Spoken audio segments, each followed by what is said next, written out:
The Kybalion. A study of the Hermetic philosophy of ancient Egypt and Greece, by 3 initiates. Chapter 1. The Hermetic Philosophy. The lips of wisdom are closed, except to the ears of understanding. The Kybalion. From old Egypt have come the fundamental esoteric and occult teachings which have so strongly influenced the philosophies of all races, nations and peoples, for several thousand years. Egypt, the home of the pyramids and the Sphinx, was the birthplace of the hidden wisdom and mystic teachings.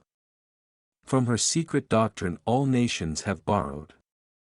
India, Persia, Chaldea, Media, China, Japan, Assyria, ancient Greece and Rome, and other ancient countries partook liberally at the feast of knowledge which the hierophants and masters of the land of Isis so freely provided for those who came prepared to partake of the great store of mystic and occult lore which the masterminds of that ancient land had gathered together. In ancient Egypt dwelt the great adepts and masters who have never been surpassed, and who seldom have been equaled, during the centuries that have taken their processional flight since the days of the great Hermes. In Egypt was located the great lodge of lodges of the mystics. At the doors of her temples entered the neophytes who afterward, as hierophants, adepts, and masters, traveled to the 4 corners of the earth, carrying with them the precious knowledge which they were ready, anxious, and willing to pass on to those who were ready to receive the same. All students of the occult recognize the debt that they owe to these venerable masters of that ancient land. But among these great masters of ancient Egypt there once dwelt one of whom masters hailed as the Master of Masters. This man, if man indeed he was, dwelt in Egypt in the earliest days. He was known as Hermes Trismegistus. He was the father of the occult wisdom, the founder of astrology, the discoverer of alchemy. The details of his life story are lost to history, owing to the lapse of the years, though several of the ancient countries disputed with each other in their claims to the honor of having furnished his birthplace, and this thousands of years ago. The date of his sojourn in Egypt, in that his last incarnation on this planet, is not now known, but it has been fixed at the early days of the oldest dynasties of Egypt long before the days of Moses. The best authorities regard him as a contemporary of Abraham, and some of the Jewish traditions go so far as to claim that Abraham acquired a portion of his mystic knowledge from Hermes himself.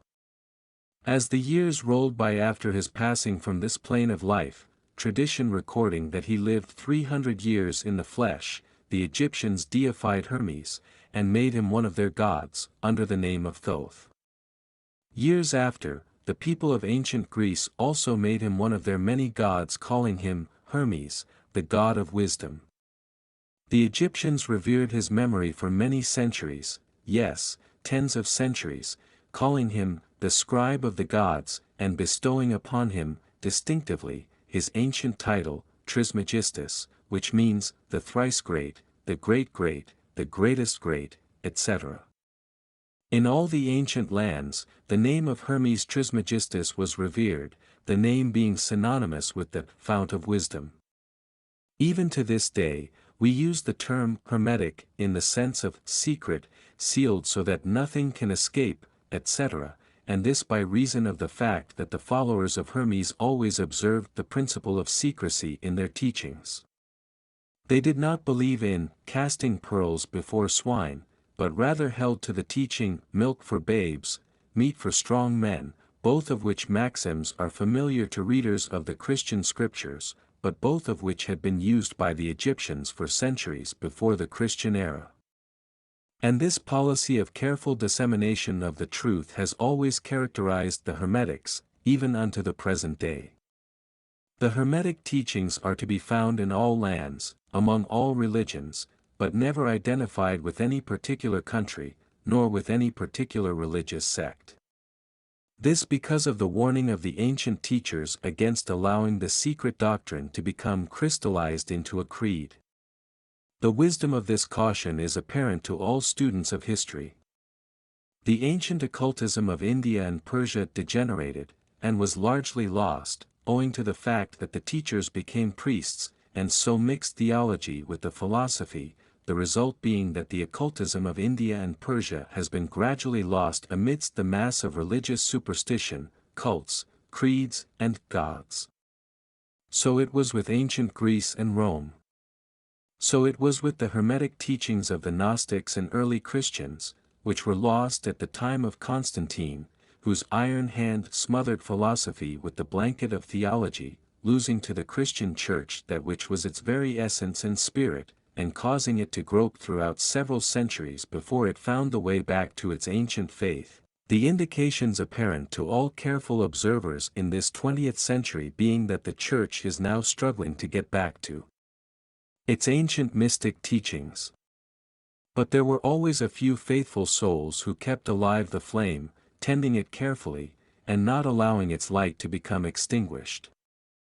And thanks to these staunch hearts, and fearless minds, we have the truth still with us. But it is not found in books, to any great extent. It has been passed along from master to student, from initiate to hierophant, from lip to ear. When it was written down at all, its meaning was veiled in terms of alchemy and astrology, so that only those possessing the key could read it aright. This was made necessary in order to avoid the persecutions of the theologians of the Middle Ages, who fought the secret doctrine with fire and sword, stake, gibbet and cross.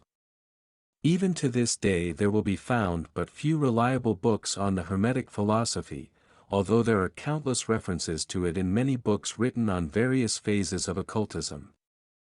And yet, the Hermetic philosophy is the only master key which will open all the doors of the occult teachings.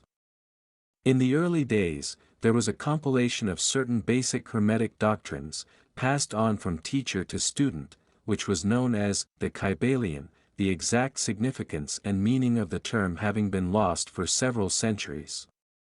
This teaching, however, is known to many to whom it has descended, from mouth to ear, on and on throughout the centuries. Its precepts have never been written down, or printed, so far as we know. It was merely a collection of maxims, axioms, and precepts, which were non-understandable to outsiders, but which were readily understood by students, after the axioms, maxims, and precepts had been explained and exemplified by the Hermetic initiates to their neophytes.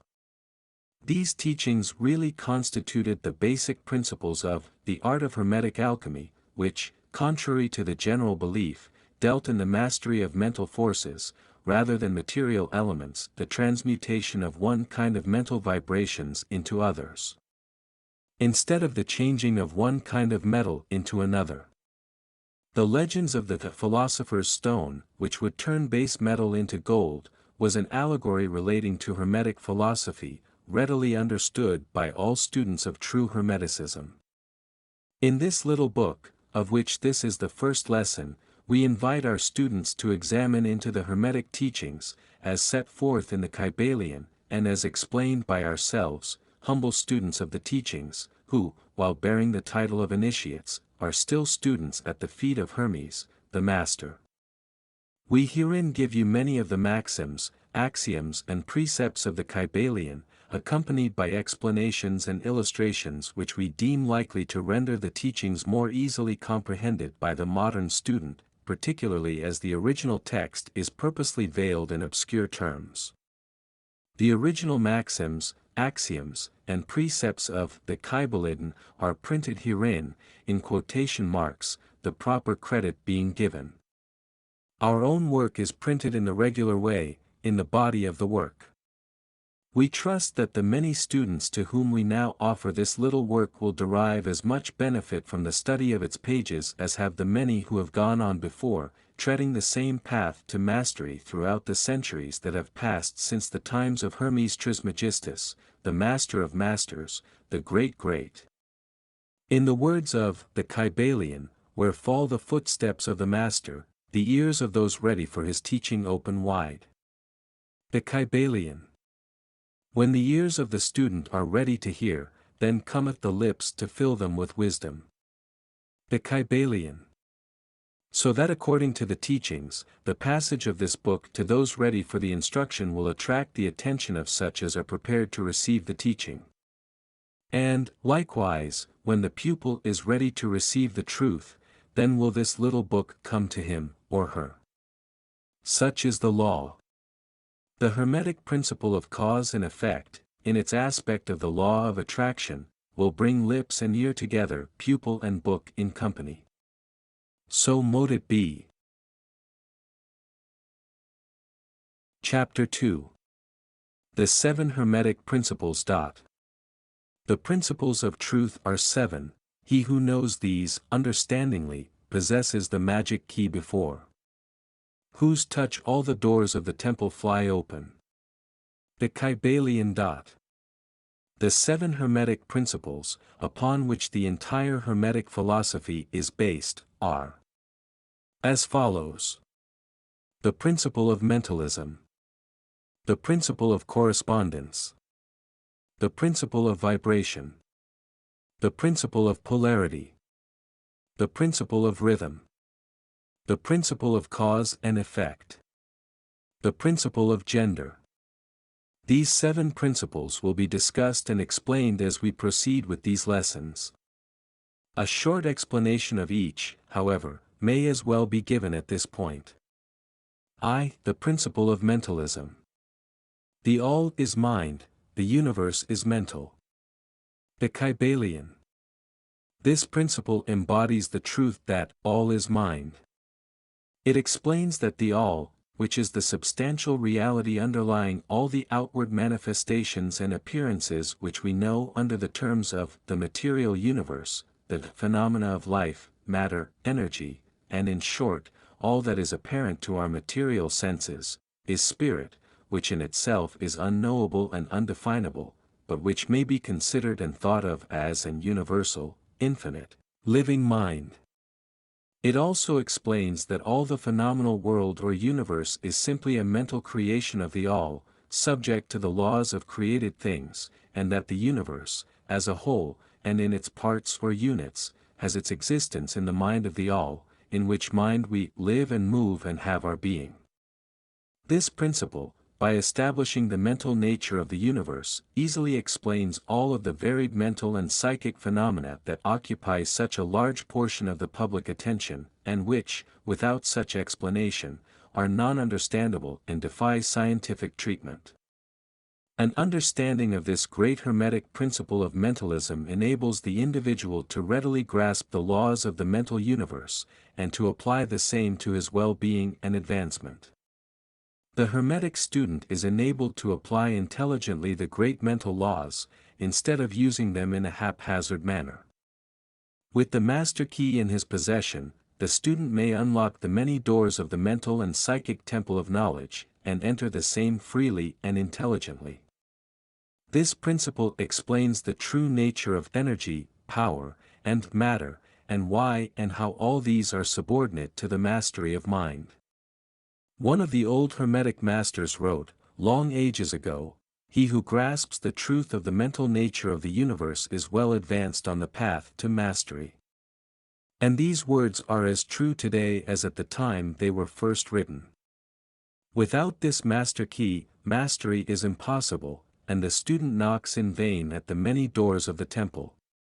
2. The Principle of Correspondence. As above, so below, as below, so above. The Kybalion. This principle embodies the truth that there is always a correspondence between the laws and phenomena of the various planes of being and life. The old Hermetic axiom ran in these words, as above, so below, as below, so above. And the grasping of this principle gives one the means of solving many a dark paradox, and hidden secret of nature. There are planes beyond our knowing, but when we apply the principle of correspondence to them we are able to understand much that would otherwise be unknowable to us. This principle is of universal application and manifestation, on the various planes of the material, mental, and spiritual universe. It is an universal law. The ancient Hermetists considered this principle as one of the most important mental instruments by which man was able to pry aside the obstacles which hid from view the unknown. Its use even tore aside the veil of Isis to the extent that a glimpse of the face of the goddess might be caught. Just as a knowledge of the principles of geometry enables man to measure distant suns and their movements, while seated in his observatory, so a knowledge of the principle of correspondence enables man to reason intelligently from the known to the unknown. Studying the monad, he understands the archangel. 3. The principle of vibration. Nothing rests, everything moves, everything vibrates. The Kybalion. This principle embodies the truth that everything is in motion, everything vibrates, nothing is at rest, facts which modern science endorses, and which each new scientific discovery tends to verify. And yet this Hermetic principle was enunciated thousands of years ago, by the masters of ancient Egypt. This principle explains that the differences between different manifestations of matter, energy, mind, and even spirit, result largely from varying rates of vibration. From the all, which is pure spirit, down to the grossest form of matter, all is in vibration. The higher the vibration, the higher the position in the scale. The vibration of spirit is at such an infinite rate of intensity and rapidity that it is practically at rest, just as a rapidly moving wheel seems to be motionless. And at the other end of the scale, there are gross forms of matter whose vibrations are so low as to seem at rest. Between these poles, there are millions upon millions of varying degrees of vibration. From corpuscle and electron, atom and molecule, to worlds and universes, everything is in vibratory motion. This is also true on the planes of energy and force, which are but varying degrees of vibration, and also on the mental planes, whose states depend upon vibrations, and even on to the spiritual planes. An understanding of this principle, with the appropriate formulas, enables Hermetic students to control their own mental vibrations as well as those of others. The masters also apply this principle to the conquering of natural phenomena, in various ways. He who understands the principle of vibration, has grasped the scepter of power, says one of the old writers.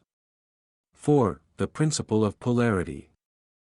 Everything is dual, everything has poles, everything has its pair of opposites, like and unlike are the same, opposites are identical in nature, but different in degree, extremes meet, all truths are but half-truths, all paradoxes may be reconciled.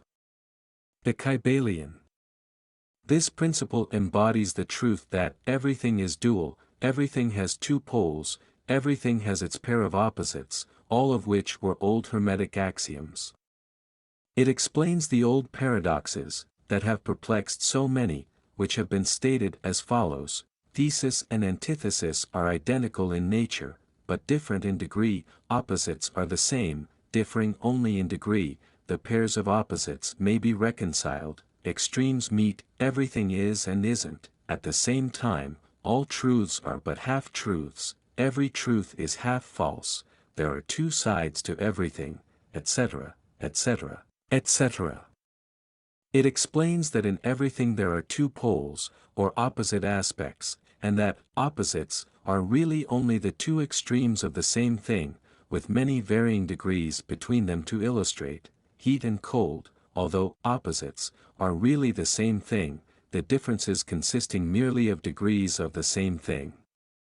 Look at your thermometer and see if you can discover where heat terminates and cold begins.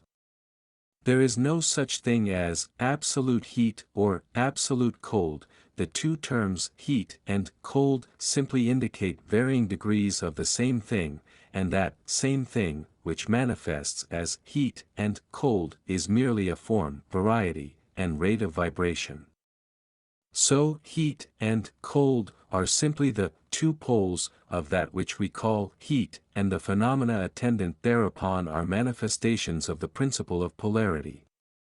The same principle manifests in the case of light and darkness, which are the same thing, the difference consisting of varying degrees between the two poles of the phenomena. Where does darkness leave off, and light begin? What is the difference between large and small?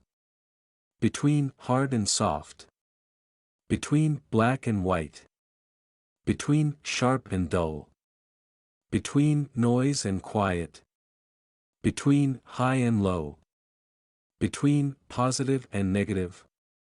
The principle of polarity explains these paradoxes, and no other principle can supersede it. The same principle operates on the mental plane. Let us take a radical and extreme example, that of love and hate, two mental states apparently totally different. And yet there are degrees of hate and degrees of love, and a middle point in which we use the terms like or dislike, which shade into each other so gradually that sometimes we are at a loss to know whether we like or dislike or neither. And all are simply degrees of the same thing, as you will see if you will but think a moment. And, more than this, and considered of more importance by the Hermetists, it is possible to change the vibrations of hate to the vibrations of love, in one's own mind, and in the minds of others. Many of you, who read these lines, have had personal experiences of the involuntary rapid transition from love to hate, and the reverse, in your own case and that of others. And you will therefore realize the possibility of this being accomplished by the use of the will, by means of the Hermetic formulas. Good and evil are but the poles of the same thing, and the Hermetist understands the art of transmuting evil into good, by means of an application of the principle of polarity. In short, the art of polarization becomes a phase of mental alchemy known and practiced by the ancient and modern Hermetic masters.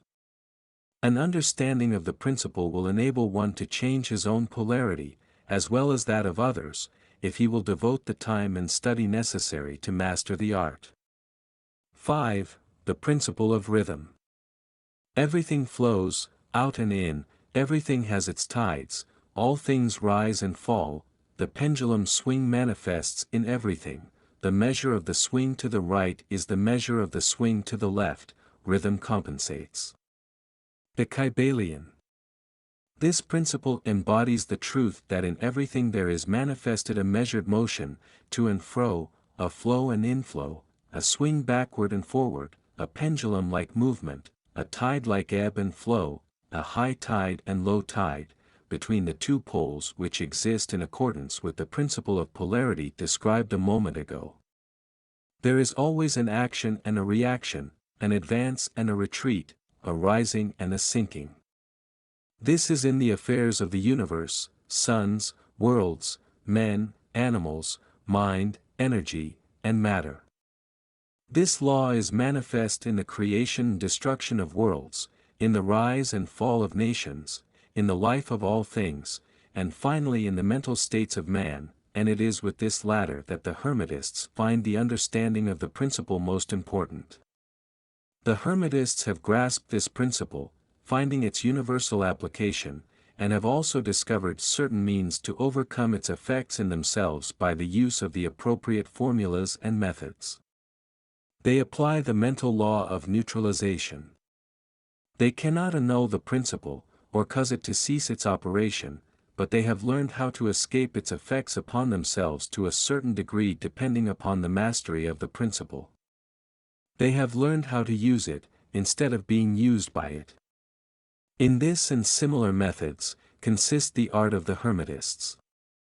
The master of Hermetics polarizes himself at the point at which he desires to rest, and then neutralizes the rhythmic swing of the pendulum which would tend to carry him to the other pole. All individuals who have attained any degree of self-mastery do this to a certain degree, more or less unconsciously, but the master does this consciously, and by the use of his will, and attains a degree of poise and mental firmness almost impossible of belief on the part of the masses who are swung backward and forward like a pendulum. This principle and that of polarity have been closely studied by the Hermetists, and the methods of counteracting, neutralizing, and using them form an important part of the Hermetic mental alchemy. 6. The principle of cause and effect. Every cause has its effect, every effect has its cause, everything happens according to law, chance is but a name for law not recognized, there are many planes of causation, but nothing escapes the law. The Kybalion. This principle embodies the fact that there is a cause for every effect, an effect from every cause. It explains that everything happens according to law, that nothing ever merely happens, that there is no such thing as chance, that while there are various planes of cause and effect, the higher dominating the lower planes, still nothing ever entirely escapes the law. The Hermetists understand the art and methods of rising above the ordinary plane of cause and effect, to a certain degree, and by mentally rising to a higher plane they become causers instead of effects. The masses of people are carried along, obedient to environment, the wills and desires of others stronger than themselves, heredity, suggestion, and other outward causes moving them about like pawns on the chessboard of life. But the masters, rising to the plane above, dominate their moods, characters, qualities, and powers, as well as the environment surrounding them, and become movers instead of pawns. They help to play the game of life, instead of being played and moved about by other wills and environment. They use the principle instead of being its tools. The masters obey the causation of the higher planes, but they help to rule on their own plane. In this statement there is condensed a wealth of Hermetic knowledge. Let him read who can. 7. The Principle of Gender. Gender is in everything, everything has its masculine and feminine principles, gender manifests on all planes. The Kybalion. This principle embodies the truth that there is gender manifested in everything, the masculine and feminine principles ever at work. This is true not only of the physical plane, but of the mental and even the spiritual planes. On the physical plane, the principle manifests as sex, on the higher planes it takes higher forms, but the principle is ever the same. No creation, physical, mental or spiritual, is possible without this principle. An understanding of its laws will throw light on many a subject that has perplexed the minds of men. The principle of gender works ever in the direction of generation, regeneration, and creation. Everything, and every person, contains the two elements or principles, or this great principle, within it, him or her. Every male thing has the female element also, every female contains also the male principle. If you would understand the philosophy of mental and spiritual creation, generation, and regeneration, you must understand and study this Hermetic principle. It contains the solution of many mysteries of life. We caution you that this principle has no reference to the many base, pernicious and degrading lustful theories, teachings and practices, which are taught under fanciful titles, and which are a prostitution of the great natural principle of gender. Such base revivals of the ancient infamous forms of phallicism tend to ruin mind, body and soul, and the Hermetic philosophy has ever sounded the warning note against these degraded teachings which tend toward lust, licentiousness, and perversion of nature's principles. If you seek such teachings, you must go elsewhere, for them Hermeticism contains nothing for you along these lines. To the pure, all things are pure, to the base, all things are base. Chapter 3. Mental Transmutation. Mind, as well as metals and elements, may be transmuted, from state to state, degree to degree, condition to condition, pole to pole, vibration to vibration. True Hermetic transmutation is a mental art. The Kybalion. As we have stated, the Hermetists were the original alchemists, astrologers, and psychologists, Hermes having been the founder of these schools of thought. From astrology has grown modern astronomy, from alchemy has grown modern chemistry, from the mystic psychology has grown the modern psychology of the schools. But it must not be supposed that the ancients were ignorant of that which the modern schools suppose to be their exclusive and special property. The records engraved on the stones of ancient Egypt show conclusively that the ancients had a full comprehensive knowledge of astronomy, the very building of the pyramids showing the connection between their design and the study of astronomical science. Nor were they ignorant of chemistry, for the fragments of the ancient writings show that they were acquainted with the chemical properties of things. In fact, the ancient theories regarding physics are being slowly verified by the latest discoveries of modern science, notably those relating to the constitution of matter. Nor must it be supposed that they were ignorant of the so-called modern discoveries in psychology. On the contrary, the Egyptians were especially skilled in the science of psychology, particularly in the branches that the modern schools ignore, but which, nevertheless, are being uncovered under the name of psychic science, which is perplexing the psychologists of today, and making them reluctantly admit that there may be something in it after all. The truth is, that beneath the material chemistry, astronomy and psychology, that is, the psychology in its phase of brain action, the ancients possessed a knowledge of transcendental astronomy, called astrology, of transcendental chemistry, called alchemy, of transcendental psychology, called mystic psychology. They possessed the inner knowledge as well as the outer knowledge, the latter alone being possessed by modern scientists. Among the many secret branches of knowledge possessed by the Hermetists, was that known as mental transmutation, which forms the subject matter of this lesson. Transmutation is a term usually employed to designate the ancient art of the transmutation of metals, particularly of the base metals, into gold.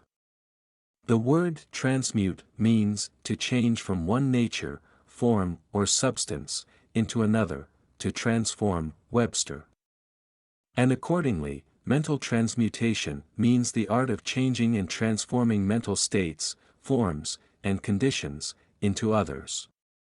So you may see that mental transmutation is the art of mental chemistry, if you like the term, a form of practical mystic psychology. But this means far more than appears on the surface.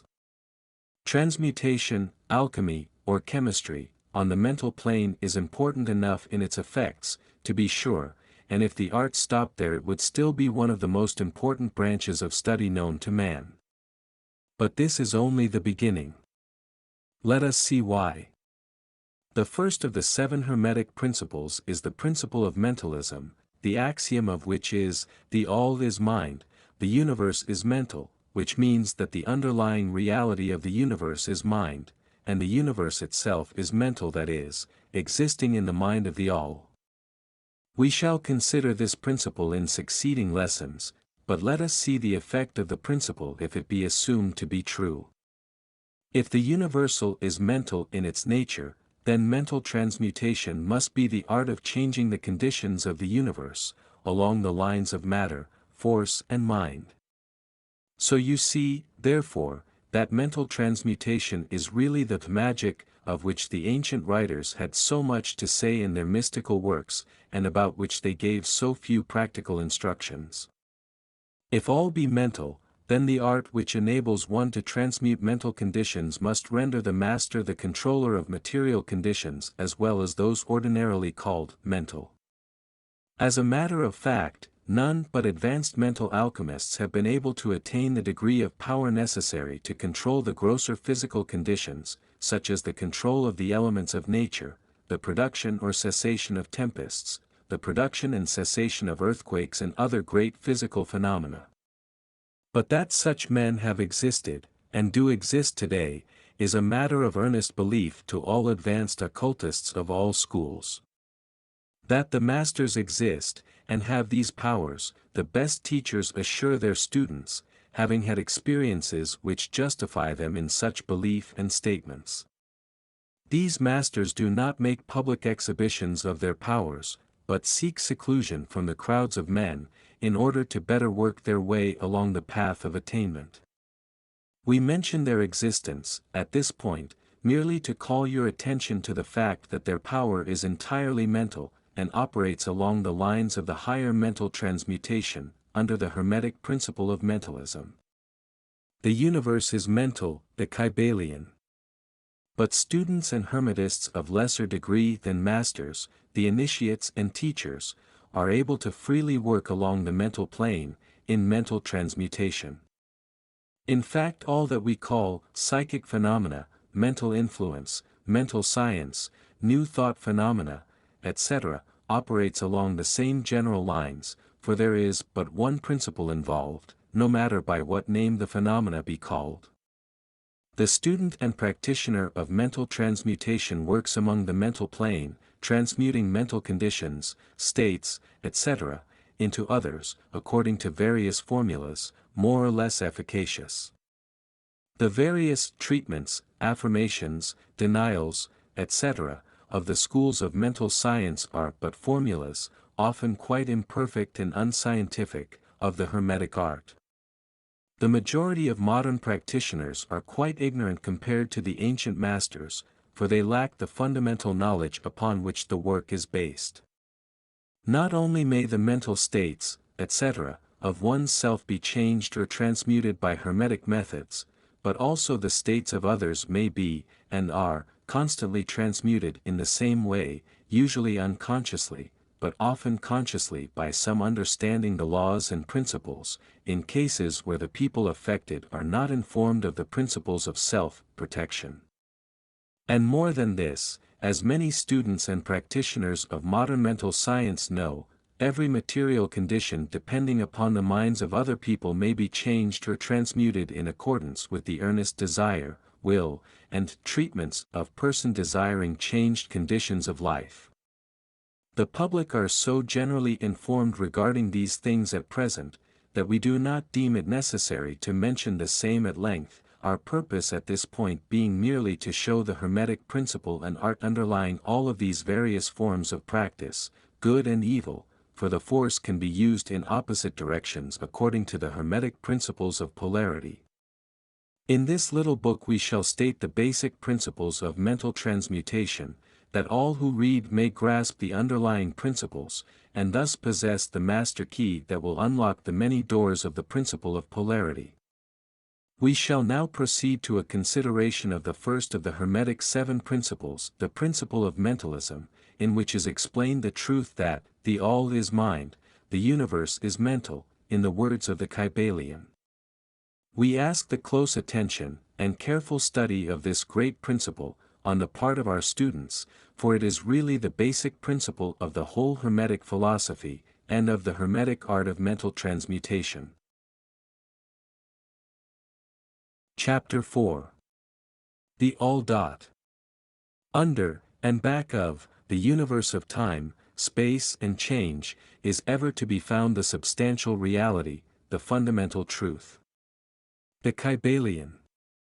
Substance means that which underlies all outward manifestations, the essence, the essential reality, the thing in itself, etc.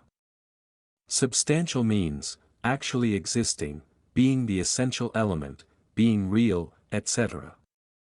Reality means the state of being real, true, enduring, valid, fixed, permanent, actual, etc. Under and behind all outward appearances or manifestations, there must always be a substantial reality. This is the law. Man, considering the universe, of which he is a unit, sees nothing but change in matter, forces, and mental states. He sees that nothing really is, but that everything is becoming and changing. Nothing stands still, everything is being born, growing, dying. The very instant a thing reaches its height, it begins to decline. The law of rhythm is in constant operation. There is no reality, enduring quality, fixity, or substantiality in anything. Nothing is permanent but change. He sees all things evolving from other things, and resolving into other things, a constant action and reaction, inflow and outflow, building up and tearing down, creation and destruction, birth, growth and death. Nothing endures but change. And if he be a thinking man, he realizes that all of these changing things must be but outward appearances or manifestations of some underlying power, some substantial reality. All thinkers, in all lands and in all times, have assumed the necessity for postulating the existence of this substantial reality. All philosophies worthy of the name have been based upon this thought. Men have given to this substantial reality many names, some have called it by the term of deity, under many titles, others have called it the infinite and eternal energy, others have tried to call it matter, but all have acknowledged its existence. It is self-evident, it needs no argument. In these lessons we have followed the example of some of the world's greatest thinkers, both ancient and modern, the Hermetic masters, and have called this underlying power, this substantial reality by the Hermetic name of the All, which term we consider the most comprehensive of the many terms applied by man to that which transcends names and terms. We accept and teach the view of the great Hermetic thinkers of all times, as well as of those illumined souls who have reached higher planes of being, both of whom assert that the inner nature of the All is unknowable. This must be so, for naught by the All itself can comprehend its own nature and being. The Hermetists believe and teach that the All, in itself, is and must ever be unknowable. They regard all the theories, guesses and speculations of the theologians and metaphysicians regarding the inner nature of the All, as but the childish efforts of mortal minds to grasp the secret of the infinite. Such efforts have always failed and will always fail, from the very nature of the task. One pursuing such inquiries travels around and around in the labyrinth of thought, until he is lost to all sane reasoning, action or conduct, and is utterly unfitted for the work of life. He is like the squirrel which frantically runs around and around the circling treadmill wheel of his cage, traveling ever and yet reaching nowhere, at the end a prisoner still, and standing just where he started. And still more presumptuous are those who attempt to ascribe to the All the personality, qualities, properties, characteristics and attributes of themselves, ascribing to the All the human emotions, feelings, and characteristics, even down to the pettiest qualities or mankind, such as jealousy, susceptibility to flattery and praise, desire for offerings and worship, and all the other survivals from the days of the childhood of the race. Such ideas are not worthy of grown men and women, and are rapidly being discarded. At this point, it may be proper for me to state that we make a distinction between religion and theology, between philosophy and metaphysics. Religion, to us, means that intuitional realization of the existence of the All, and one's relationship to it, while theology means the attempts of men to ascribe personality, qualities, and characteristics to it, their theories regarding its affairs, will, desires, plans, and designs, and their assumption of the office of middlemen between the All and the people. Philosophy, to us, means the inquiry after knowledge of things knowable and thinkable, while metaphysics means the attempt to carry the inquiry over and beyond the boundaries and into regions unknowable and unthinkable, and with the same tendency as that of theology. And consequently, both religion and philosophy mean to us things having roots in reality, while theology and metaphysics seem like broken reeds, rooted in the quicksands of ignorance, and affording naught but the most insecure support for the mind or soul of man. We do not insist upon our students accepting these definitions, we mention them merely to show our position. At any rate, you shall hear very little about theology and metaphysics in these lessons. But while the essential nature of the All is unknowable, there are certain truths connected with its existence which the human mind finds itself compelled to accept. And an examination of these reports form a proper subject of inquiry, particularly as they agree with the reports of the illumined on higher planes. And to this inquiry we now invite you. That which is the fundamental truth, the substantial reality, is beyond true naming, but the wise men call it the All, the Kybalion. In its essence, the All is unknowable. The Kybalion. But, the report of reason must be hospitably received, and treated with respect. The Kybalion. The human reason, whose reports we must accept so long as we think at all, informs us as follows regarding the All, and that without attempting to remove the veil of the unknowable. 1. The All must be all that really is. There can be nothing existing outside of the all, else the all would not be the all. 2.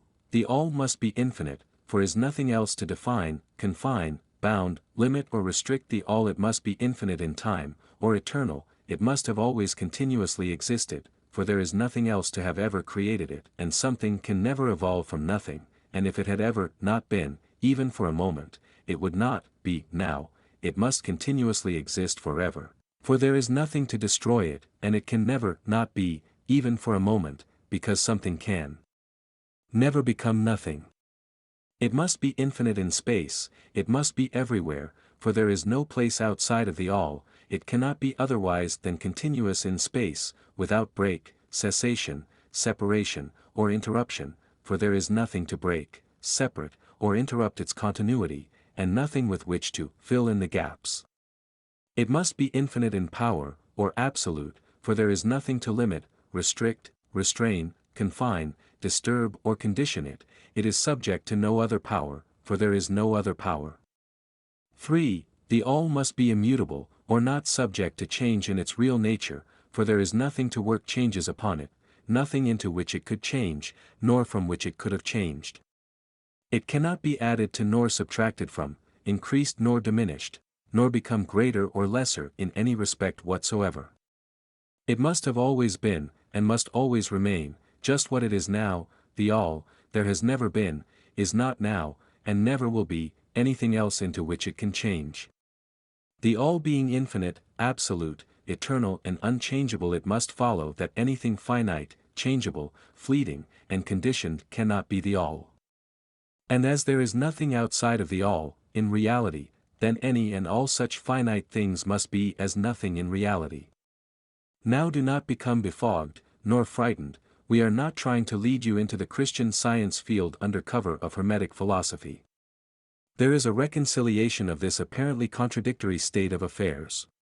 Be patient, we will reach it in time. We see around us that which is called matter, which forms the physical foundation for all forms. Is the all merely matter? Not at all. Matter cannot manifest life or mind, and as life and mind are manifested in the universe, the all cannot be matter, for nothing rises higher than its own source, nothing is ever manifested in an effect that is not in the cause, nothing is evolved as a consequent that is not involved as an antecedent. And then modern science informs us that there is really no such thing as matter, that what we call matter is merely interrupted energy or force, that is, energy or force at a low rate of vibration. As a recent writer has said, matter has melted into mystery. Even material science has abandoned the theory of matter, and now rests on the basis of energy. Then is the all mere energy or force? Not energy or force as the materialists use the terms, for their energy and force are blind, mechanical things, devoid of life or mind. Life and mind can never evolve from blind energy or force, for the reason given a moment ago. Nothing can rise higher than its source, nothing is evolved unless it is involved, nothing manifests in the effect, unless it is in the cause. And so the all cannot be mere energy or force, for, if it were, then there would be no such things as life and mind in existence, and we know better than that, for we are alive and using mind to consider this very question, and so are those who claim that energy or force is everything. What is there then higher than matter or energy that we know to be existent in the universe? Life and mind. Life and mind in all their varying degrees of unfoldment. Then, you ask, do you mean to tell us that the all is life and mind? Yes. And no. Is our answer. If you mean life and mind as we poor petty mortals know them, we say no. The all is not that. But what kind of life and mind do you mean, you ask? The answer is, living mind, as far above that which mortals know by those words, as life and mind are higher than mechanical forces, or matter, infinite living mind as compared to finite life and mind. We mean that which the illumined souls mean when they reverently pronounce the word, spirit. The all is infinite living mind, the illumined call it spirit. Chapter 5. The Mental Universe. The universe is mental, held in the mind of the all. The Kybalion The all is spirit. But what is spirit? This question cannot be answered, for the reason that its definition is practically that of the all, which cannot be explained or defined. Spirit is simply a name that men give to the highest conception of infinite living mind.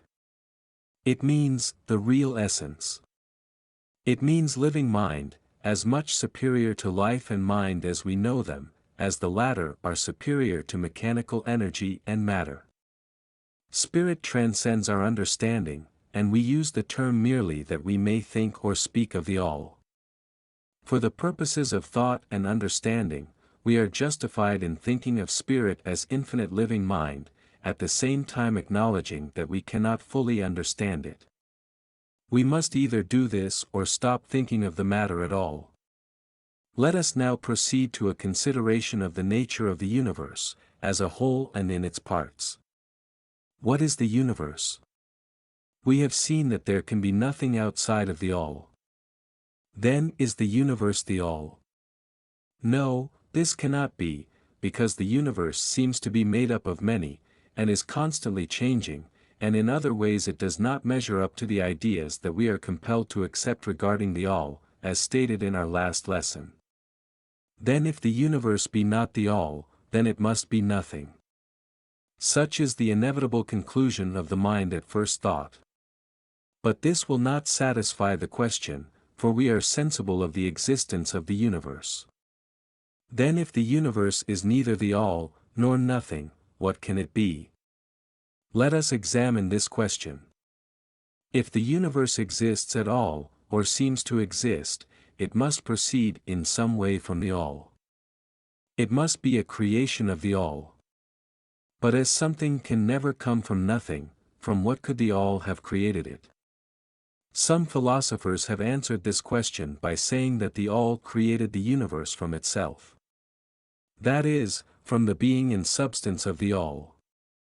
But this will not do, for the all cannot be subtracted from, nor divided, as we have seen, and then again if this be so, would not each particle in the universe be aware of its being the all? The all could not lose its knowledge of itself, nor actually become an atom, or blind force, or lowly living thing. Some men, indeed, realizing that the all is indeed all, and also recognizing that they, the men, existed, have jumped to the conclusion that they and the all were identical, and they have filled the air with shouts of, "I am God," to the amusement of the multitude and the sorrow of sages. The claim of the corpuscle that, "I am man," would be modest in comparison. But, what indeed is the universe, if it be not the all, not yet created by the all having separated itself into fragments? What else can it be, of what else can it be made? This is the great question. Let us examine it carefully. We find here that the Principle of Correspondence, see Lesson 1, comes to our aid here. The old Hermetic axiom, as above so below, may be pressed into service at this point. Let us endeavor to get a glimpse of the workings on higher planes by examining those on our own. The principle of correspondence must apply to this as well as to other problems. Let us see. On his own plane of being, how does man create? Well, first, he may create by making something out of outside materials. But this will not do, for there are no materials outside of the all with which it may create. Well, then, secondly, man procreates or reproduces his kind by the process of begetting, which is multiplication accomplished by transferring a portion of his substance to his offspring. But this will not do, because the all cannot transfer or subtract a portion of itself, nor can it reproduce or multiply itself. In the first place there would be a taking away, and in the second case a multiplication or addition to the all, both thoughts being an absurdity. Is there no third way in which man creates? Yes, there is, he creates mentally. And in so doing he uses no outside materials, nor does he reproduce himself, and yet his spirit pervades the mental creation. Following the principle of correspondence, we are justified in considering that the All creates the universe mentally, in a manner akin to the process whereby man creates mental images. And, here is where the report of reason tallies precisely with the report of the illumined, as shown by their teachings and writings. Such are the teachings of the wise men. Such was the teaching of Hermes. The All can create in no other way except mentally, without either using material, and there is none to use, or else reproducing itself, which is also impossible. There is no escape from this conclusion of the reason, which, as we have said, agrees with the highest teachings of the illumined. Just as you, student, may create a universe of your own in your mentality, so does the All create universes in its own mentality. But your universe is the mental creation of a finite mind, whereas that of the All is the creation of an infinite. The two are similar in kind, but infinitely different in degree. We shall examine more closely into the process of creation and manifestation, as we proceed. But this is the point to fix in your minds at this stage: the universe, and all it contains, is a mental creation of the All. Verily, indeed, all is mind. The All creates in its infinite mind countless universes, which exist for eons of time. And yet, to the All, the creation, development, decline and death of 1,000,000 universes is as the time of the twinkling of an eye. The Kybalion, the infinite mind of the All, is the womb of universes. The Kybalion. The principle of gender, see Lesson 1 and other lessons to follow, is manifested on all planes of life, material, mental and spiritual. But, as we have said before, gender does not mean sex. Sex is merely a material manifestation of gender. Gender means relating to generation or creation. And wherever anything is generated or created, on any plane, the principle of gender must be manifested. And this is true even in the creation of universes. Now do not jump to the conclusion that we are teaching that there is a male and female God, or Creator. That idea is merely a distortion of the ancient teachings on the subject. The true teaching is that the All, in itself, is above gender, as it is above every other law, including those of time and space. It is the law, from which the laws proceed, and it is not subject to them. But when the All manifests on the plane of generation or creation, then it acts according to law and principle, for it is moving on a lower plane of being. And consequently it manifests the principle of gender, in its masculine and feminine aspects, on the mental plane, of course. This idea may seem startling to some of you who hear it for the first time, but you have all really passively accepted it in your everyday conceptions. You speak of the fatherhood of God, and the motherhood of nature of God, the divine Father, and nature the universal mother, and have thus instinctively acknowledged the principle of gender in the universe. Is this not so? But the Hermetic teaching does not imply a real duality. The All is one, the two aspects are merely aspects of manifestation. The teaching is that the masculine principle manifested by the All stands, in a way, apart from the actual mental creation of the universe. It projects its will toward the feminine principle, which may be called nature, whereupon the latter begins the actual work of the evolution of the universe, from simple centers of activity, on to man, and then on and on still higher, all according to well-established and firmly enforced laws of nature. If you prefer the old figures of thought, you may think of the masculine principle as God, the Father, and of the feminine principle as nature, the universal mother, from whose womb all things have been born. This is more than a mere poetic figure of speech, it is an idea of the actual process of the creation of the universe. But always remember, that the All is but one, and that in its infinite mind the universe is generated, created and exists. That it may help you to get the proper idea, if you will apply the law of correspondence to yourself and your own mind. You know that the part of you which you call I, in a sense, stands apart and witnesses the creation of mental images in your own mind.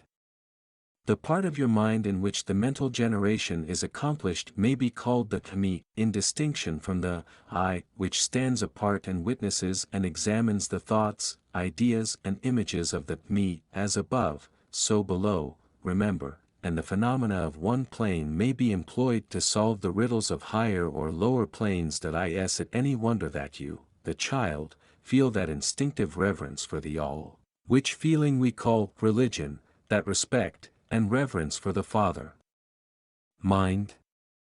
Is it any wonder that, when you consider the works and wonders of nature, you are overcome with a mighty feeling which has its roots away down in your inmost being?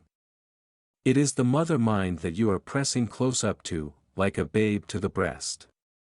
Do not make the mistake of supposing that the little world you see around you, the earth, which is a mere grain of dust in the universe, is the universe itself. There are millions upon millions of such worlds, and greater. And there are millions of such universes in existence within the infinite mind of the all. And even in our own little solar system there are regions and planes of life far higher than ours, and beings compared to which we earth-bound mortals are as the slimy life forms that dwell on the ocean's bed when compared to man. There are beings with powers and attributes higher than man has ever dreamed of the gods possessing. And yet these beings were once as you, and still lower, and you will be even as they, and still higher, in time, for such is the destiny of man as reported by the illumined. And death is not real, even in the relative sense, it is but birth to a new life, and you shall go on, and on, and on, to higher and still higher planes of life, for eons upon eons of time. The universe is your home, and you shall explore its farthest recesses before the end of time. You are dwelling in the infinite mind of the all, and your possibilities and opportunities are infinite, both in time and space.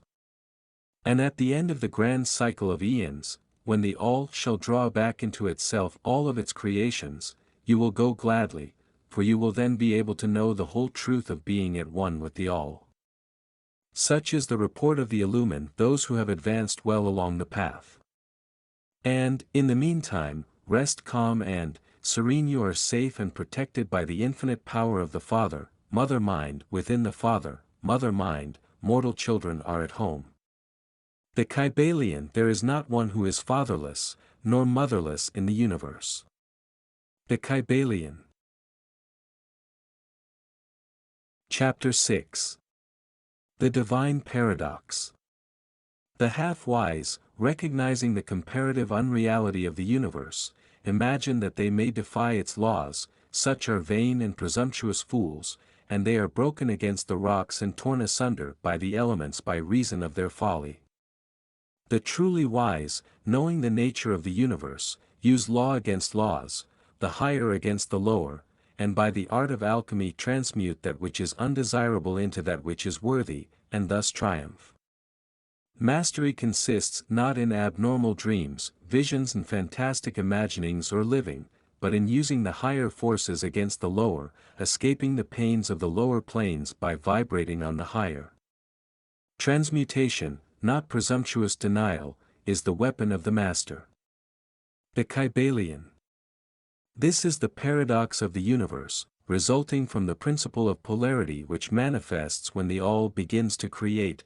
Hearken to it, for it points the difference between half-wisdom and wisdom. While to the infinite all, the universe, its laws, its powers, its life, its phenomena, are as things witnessed in the state of meditation or dream, yet to all that is finite, the universe must be treated as real, and life, and action, and thought, must be based thereupon, accordingly, although with an ever understanding of the higher truth. Each according to its own plane and laws. Were the all to imagine that the universe were indeed reality, then woe to the universe, for there would be then no escape from lower to higher. Divine ward, then would the universe become a fixity and progress would become impossible. And if man, owing to half-wisdom, acts and lives and thinks of the universe as merely a dream, akin to his own finite dreams, then indeed does it so become for him, and like a sleepwalker he stumbles ever around and around in a circle, making no progress, and being forced into an awakening at last by his falling bruised and bleeding over the natural laws which he ignored. Keep your mind ever on the star, but let your eyes watch over your footsteps, lest you fall into the mire by reason of your upward gaze. Remember the divine paradox, that while the universe is not, still it is. Remember ever the two poles of truth, the absolute and the relative. Beware of half-truths. What Hermetists know as the law of paradox is an aspect of the principle of polarity.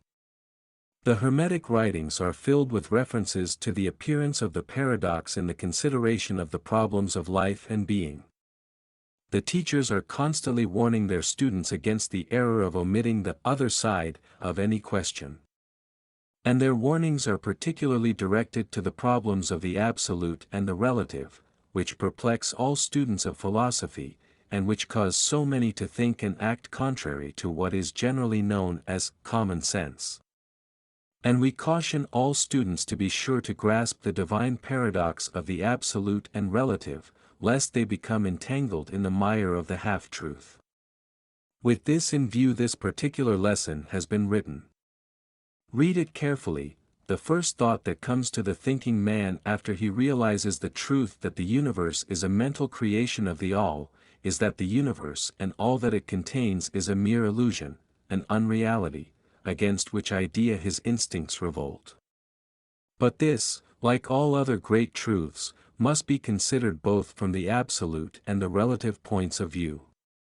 From the absolute viewpoint, of course, the universe is in the nature of an illusion, a dream, a phantasmagoria, as compared to the all in itself.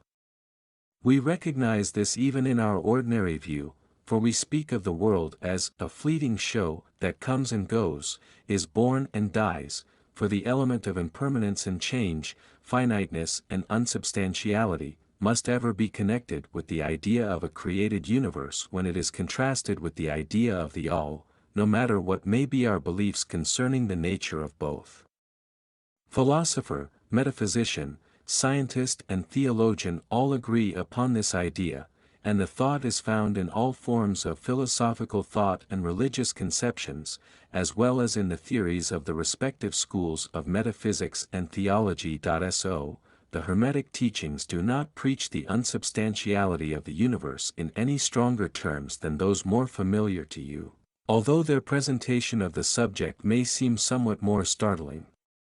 Anything that has a beginning and an ending must be, in a sense, unreal and untrue, and the universe comes under the rule, in all schools of thought. From the absolute point of view, there is nothing real except the all, no matter what terms we may use in thinking of, or discussing the subject. Whether the universe be created of matter, or whether it be a mental creation in the mind of the all, it is unsubstantial, non-enduring, a thing of time, space and change. We want you to realize this fact thoroughly, before you pass judgment on the Hermetic conception of the mental nature of the universe. Think over any and all of the other conceptions, and see whether this be not true of them, but the absolute point of view shows merely one side of the picture, the other side is the relative one. Absolute truth has been defined as things as the mind of God knows them, while relative truth is things as the highest reason of man understands them. And so while to the all the universe must be unreal and illusionary, a mere dream or result of meditation, nevertheless, to the finite minds forming a part of that universe, and viewing it through mortal faculties, the universe is very real indeed, and must be so considered. In recognizing the absolute view, we must not make the mistake of ignoring or denying the facts and phenomena of the universe as they present themselves to our mortal faculties. We are not the all, remember. To take familiar illustrations, we all recognize the fact that matter exists to our senses. We will fare badly if we do not. And yet, even our finite minds understand a scientific dictum that there is no such thing as matter from a scientific point of view. that which we call matter is held to be merely an aggregation of atoms, which atoms themselves are merely a grouping of units of force, called electrons, or ions, vibrating and in constant circular motion. We kick a stone and we feel the impact, it seems to be real, notwithstanding that we know it to be merely what we have stated above. But remember that our foot, which feels the impact by means of our brains, is likewise matter, so constituted of electrons, and for that matter so are our brains. And, at the best, if it were not by reason of our mind, we would not know the foot or stone at all. Then again, the ideal of the artist or sculptor, which he is endeavoring to reproduce in stone or on canvas, seems very real to him. So do the characters in the mind of the author, or dramatist, which he seeks to express so that others may recognize them. And if this be true in the case of our finite minds, what must be the degree of reality in the mental images created in the mind of the infinite? Oh, friends, to mortals this universe of mentality is very real indeed, it is the only one we can ever know, though we rise from plane to plane, higher and higher in it. To know it otherwise, by actual experience, we must be the all itself. It is true that the higher we rise in the scale, the nearer to the mind of the Father we reach, the more apparent becomes the illusory nature of finite things, but not until the all finally withdraws us into itself does the vision actually vanish. So, we need not dwell upon the feature of illusion. Rather let us, recognizing the real nature of the universe, seek to understand its mental laws, and endeavor to use them to the best effect in our upward progress through life, as we travel from plane to plane of being. The laws of the universe are none the less iron laws, because of the mental nature.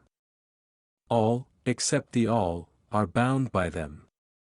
What is in the infinite mind of the all is real in a degree second only to that reality itself which is vested in the nature of the all. So, do not feel insecure or afraid, we are all held firmly in the infinite mind of the all, and there is naught to hurt us or for us to fear.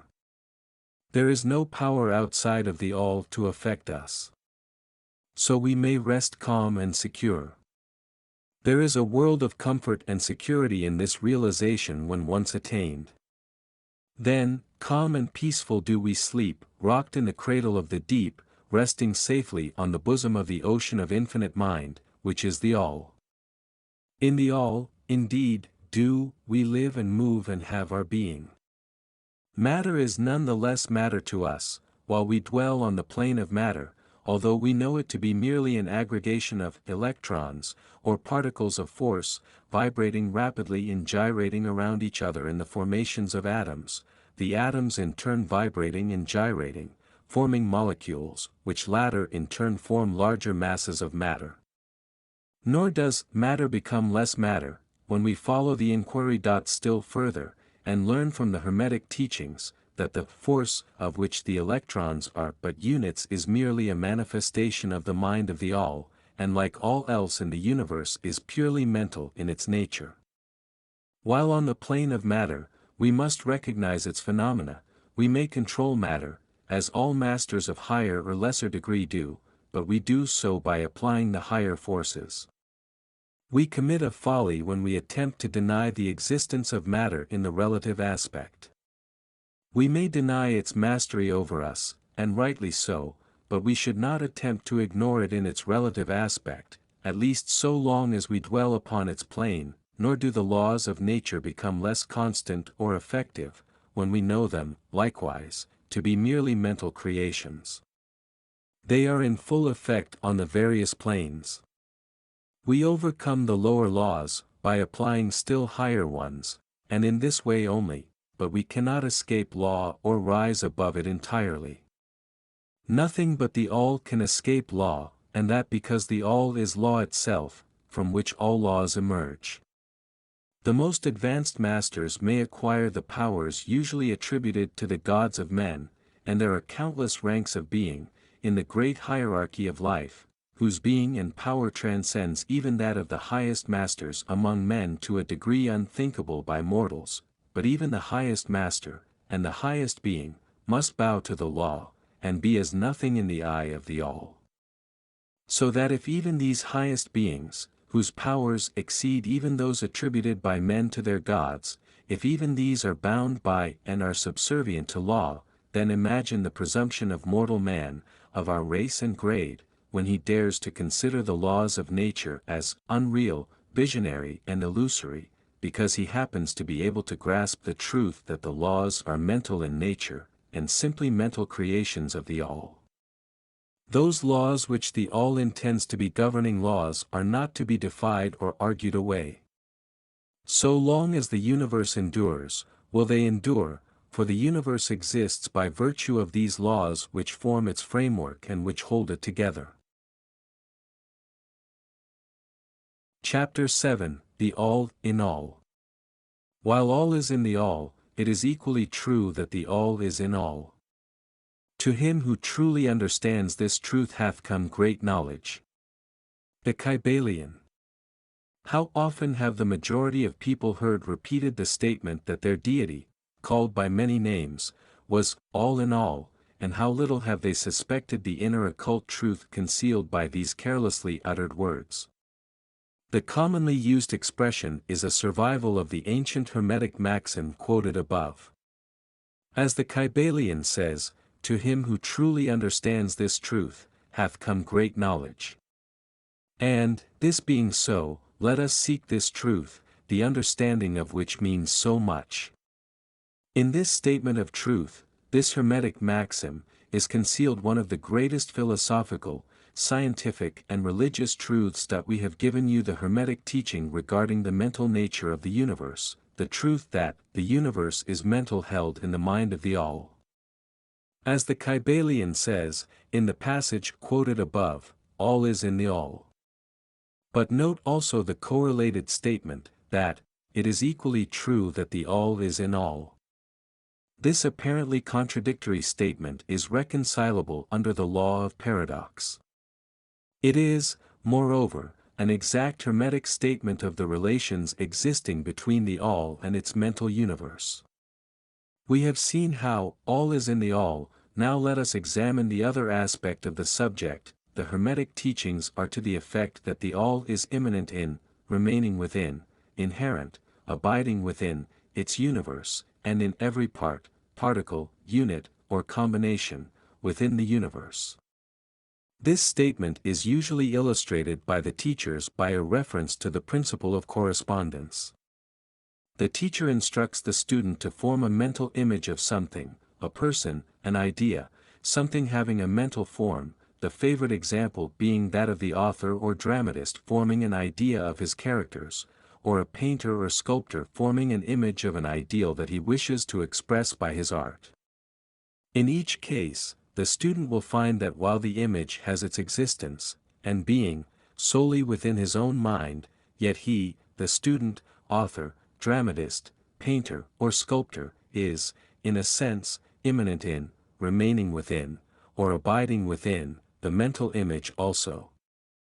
In other words, the entire virtue, life, spirit, of reality in the mental image is derived from the immanent mind of the thinker.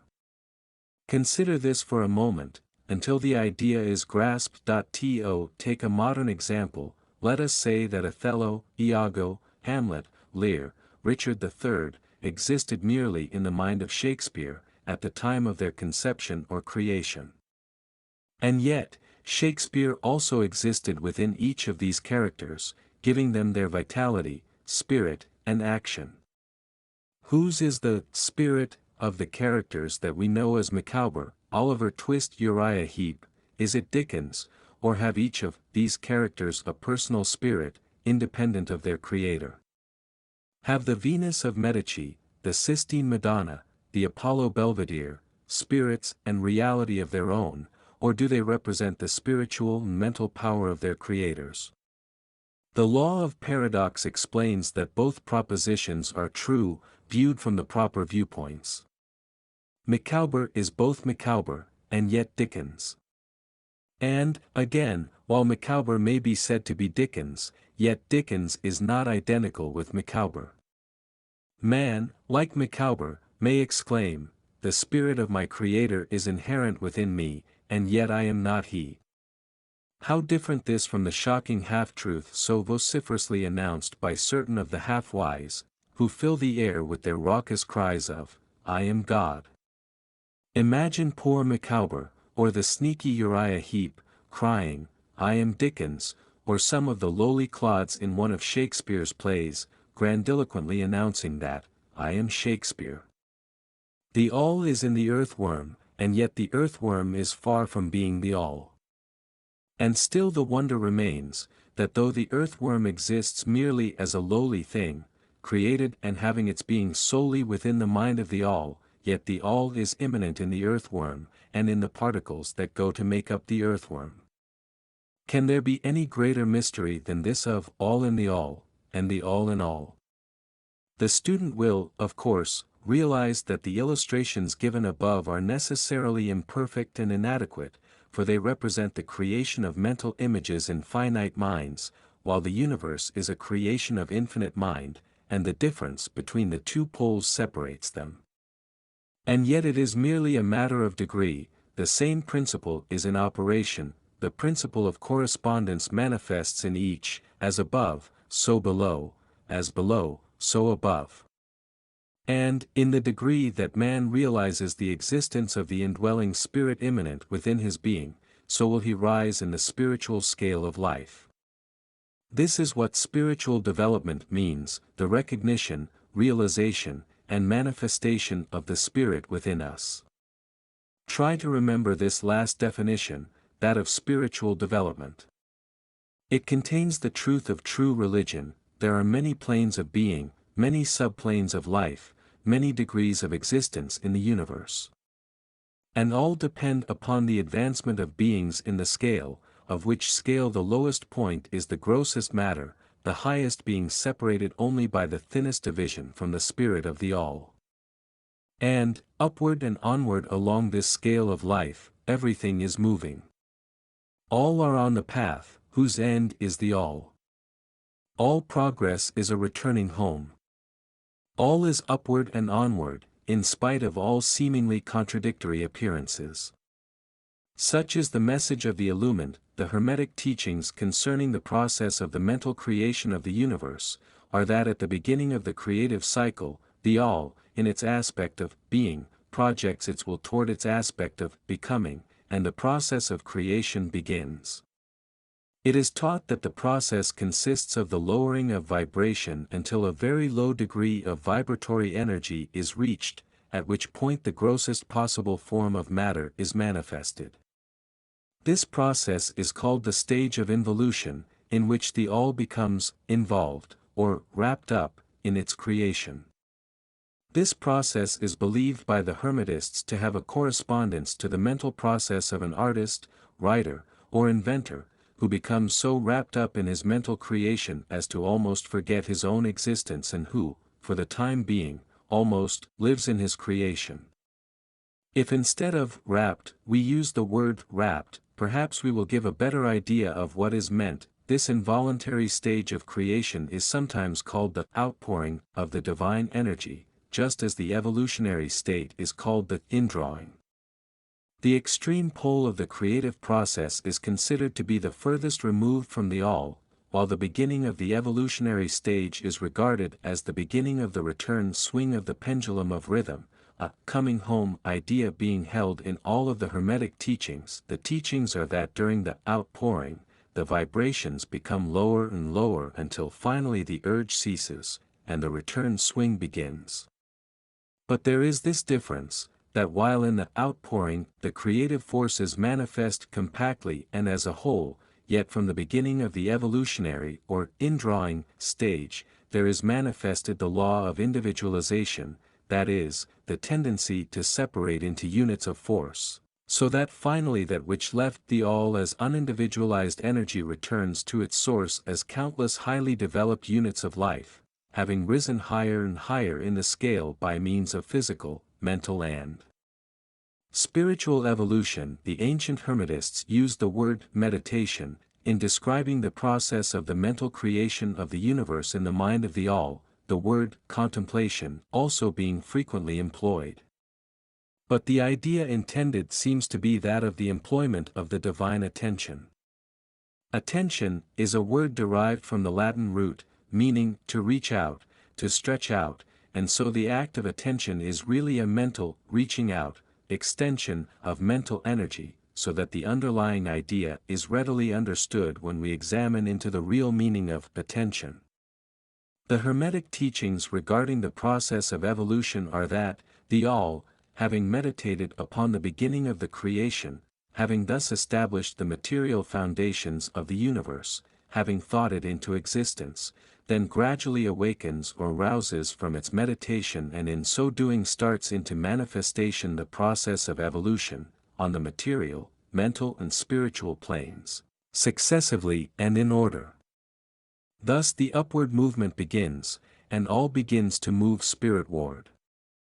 Matter becomes less gross, the units spring into being, the combinations begin to form, life appears and manifests in higher and higher forms, and mind becomes more and more in evidence, the vibrations constantly becoming higher.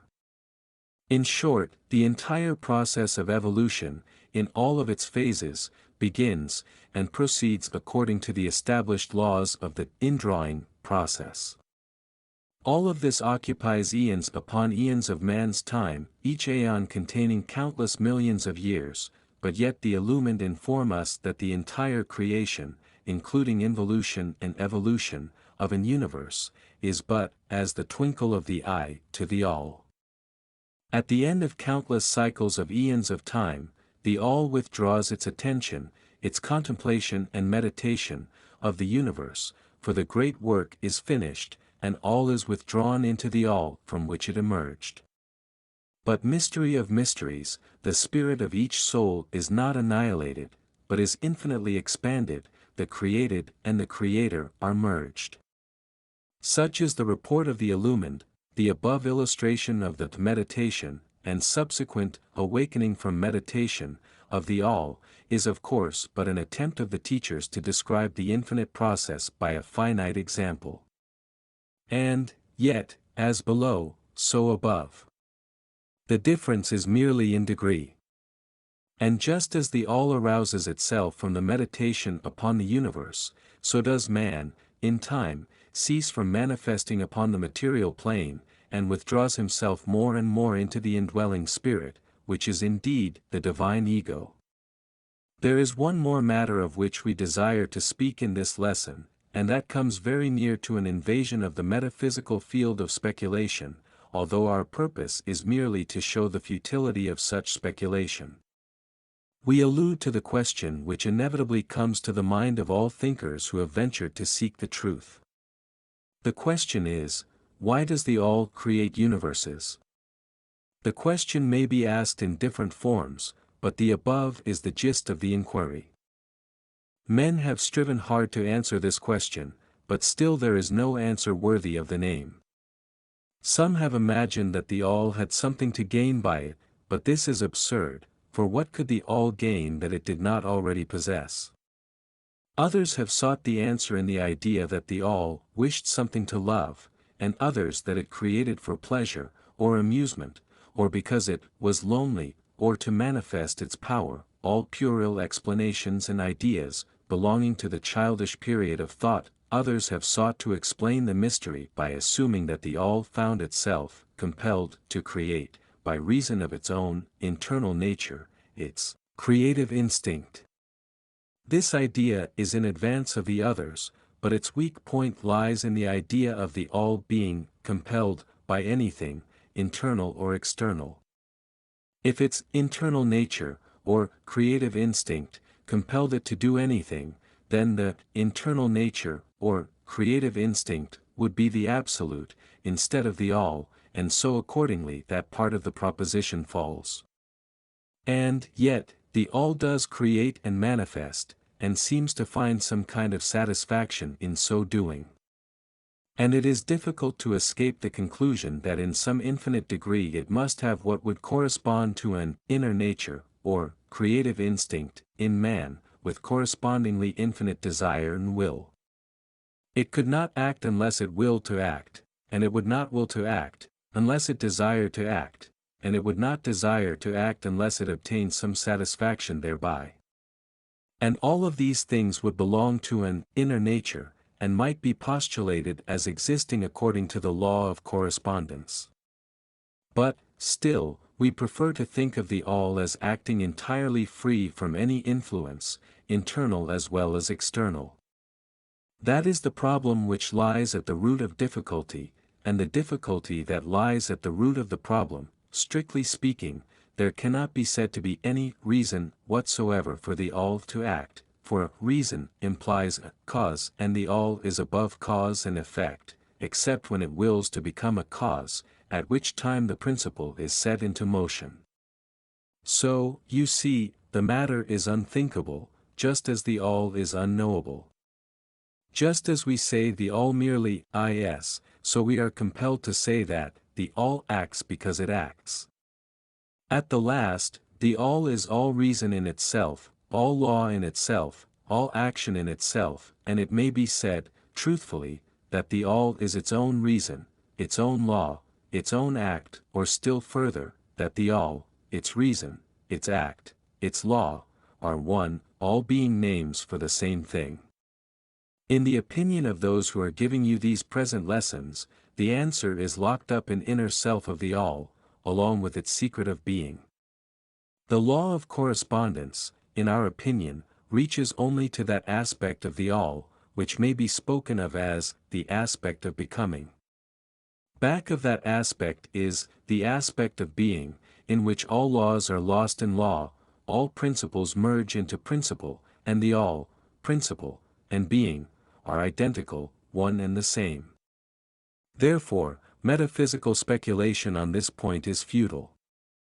We go into the matter here, merely to show that we recognize the question, and also the absurdity of the ordinary answers of metaphysics and theology. In conclusion, it may be of interest to our students to learn that while some of the ancient, and modern, Hermetic teachers have rather inclined in the direction of applying the principle of correspondence to the question, with the result of the inner nature conclusion, still the legends have it that Hermes, the Great, when asked this question by his advanced students, answered them by pressing his lips tightly together and saying not a word, indicating that there was no answer. But, then, he may have intended to apply the axiom of his philosophy, that the lips of wisdom are closed, except to the ears of understanding, believing that even his advanced students did not possess the understanding which entitled them to the teaching. At any rate, if Hermes possessed the secret, he failed to impart it, and so far as the world is concerned the lips of Hermes are closed regarding it. And where the great Hermes hesitated to speak, what mortal may dare to teach? But, remember, that whatever be the answer to this problem, if indeed there be an answer, the truth remains that, while all is in the all, it is equally true that the all is in all. The teaching on this point is emphatic. And, we may add the concluding words of the quotation, "To him who truly understands this truth, hath come great knowledge." Chapter 8. The Planes of Correspondence. As above, so below, as below, so above. The Kybalion. The great second Hermetic principle embodies the truth that there is a harmony, agreement, and correspondence between the several planes of manifestation, life and being. This truth is a truth because all that is included in the universe emanates from the same source, and the same laws, principles, and characteristics apply to each unit, or combination of units of activity, as each manifests its own phenomena upon its own plane, for the purpose of convenience of thought and study. The Hermetic philosophy considers that the universe may be divided into three great classes of phenomena, known as the three great planes, namely, the great physical plane, the great mental plane, the great spiritual plane. These divisions are more or less artificial and arbitrary, for the truth is that all of the three divisions are but ascending degrees of the great scale of life, the lowest point of which is undifferentiated matter, and the highest point that of spirit. And, moreover, the different planes shade into each other, so that no hard and fast division may be made between the higher phenomena of the physical and the lower of the mental, or between the higher of the mental and the lower of the physical. In short, the three great planes may be regarded as three great groups of degrees of life manifestation. While the purposes of this little book do not allow us to enter into an extended discussion of, or explanation of, the subject of these different planes, still we think it well to give a general description of the same at this point. At the beginning we may as well consider the question so often asked by the neophyte, who desires to be informed regarding the meaning of the word plane, which term has been very freely used, and very poorly explained, in many recent works upon the subject of occultism. The question is generally about as follows: is a plane a place having dimensions, or is it merely a condition or state? We answer, no, not a place, nor ordinary dimension of space, and yet more than a state or condition. It may be considered as a state or condition, and yet the state or condition is a degree of dimension, in a scale subject to measurement. Somewhat paradoxical, is it not? But let us examine the matter. A dimension, you know, is a measure in a straight line, relating to measure, etc. The ordinary dimensions of space are length, breadth, and height, or perhaps length, breadth, height, thickness, or circumference. But there is another dimension of created things, or measure in a straight line, known to occultists, and to scientists as well, although the latter have not as yet applied the term dimension to it, and this new dimension, which, by the way, is the much speculated about fourth dimension, is the standard used in determining the degrees or planes. This fourth dimension may be called the dimension of vibration. It is a fact well known to modern science, as well as to the Hermetists who have embodied the truth in their third Hermetic principle, that everything is in motion, everything vibrates, nothing is at rest. From the highest manifestation, to the lowest, everything and all things vibrate. Not only do they vibrate at different rates of motion, but as in different directions and in a different manner. The degrees of the rate of vibrations constitute the degrees of measurement on the scale of vibrations, in other words the degrees of the fourth dimension. And these degrees form what occultists call planes. The higher the degree of rate of vibration, the higher the plane, and the higher the manifestation of life occupying that plane. So that while a plane is not a place, nor yet a state or condition, yet it possesses qualities common to both. We shall have more to say regarding the subject of the scale of vibrations in our next lessons, in which we shall consider the Hermetic principle of vibration. You will kindly remember, however, that the three great planes are not actual divisions of the phenomena of the universe, but merely arbitrary terms used by the Hermetists in order to aid in the thought and study of the various degrees and forms of universal activity and life. The atom of matter, the unit of force, the mind of man, and the being of the archangel are all but degrees in one scale, and all fundamentally the same. The difference between solely a matter of degree, and rate of vibration, all are creations of the All, and have their existence solely within the infinite mind of the All. The Hermetists subdivide each of the three great planes into 7 minor planes, and each of these latter are also subdivided into 7 sub-planes, all divisions being more or less arbitrary, shading into each other, and adopted merely for convenience of scientific study and thought. The great physical plane, and its 7 minor planes, is that division of the phenomena of the universe which includes all that relates to physics, or material things, forces, and manifestations. It includes all forms of that which we call matter, and all forms of that which we call energy or force. But you must remember that the Hermetic philosophy does not recognize matter as a thing in itself, or as having a separate existence even in the mind of the All. The teachings are that matter is but a form of energy, that is, energy at a low rate of vibrations of a certain kind. And accordingly the Hermetists classify matter under the head of energy, and give to it 3 of the 7 minor planes of the great physical plane. These 7 minor physical planes are as follows. 1. The plane of matter, A. 2. The plane of matter, B. 3. The plane of matter, C. 4. The plane of ethereal substance. Point 5. The plane of energy, A. Point 6. The plane of energy, B. Point 7. The plane of energy, C. The plane of matter, A, comprises the forms of matter in its form of solids, liquids, and gases, as generally recognized by the textbooks on physics. The plane of matter, B, comprises certain higher and more subtle forms of matter of the existence of which modern science is but now recognizing, the phenomena of radiant matter, in its phases of radium, etc., belonging to the lower subdivision of this minor plane.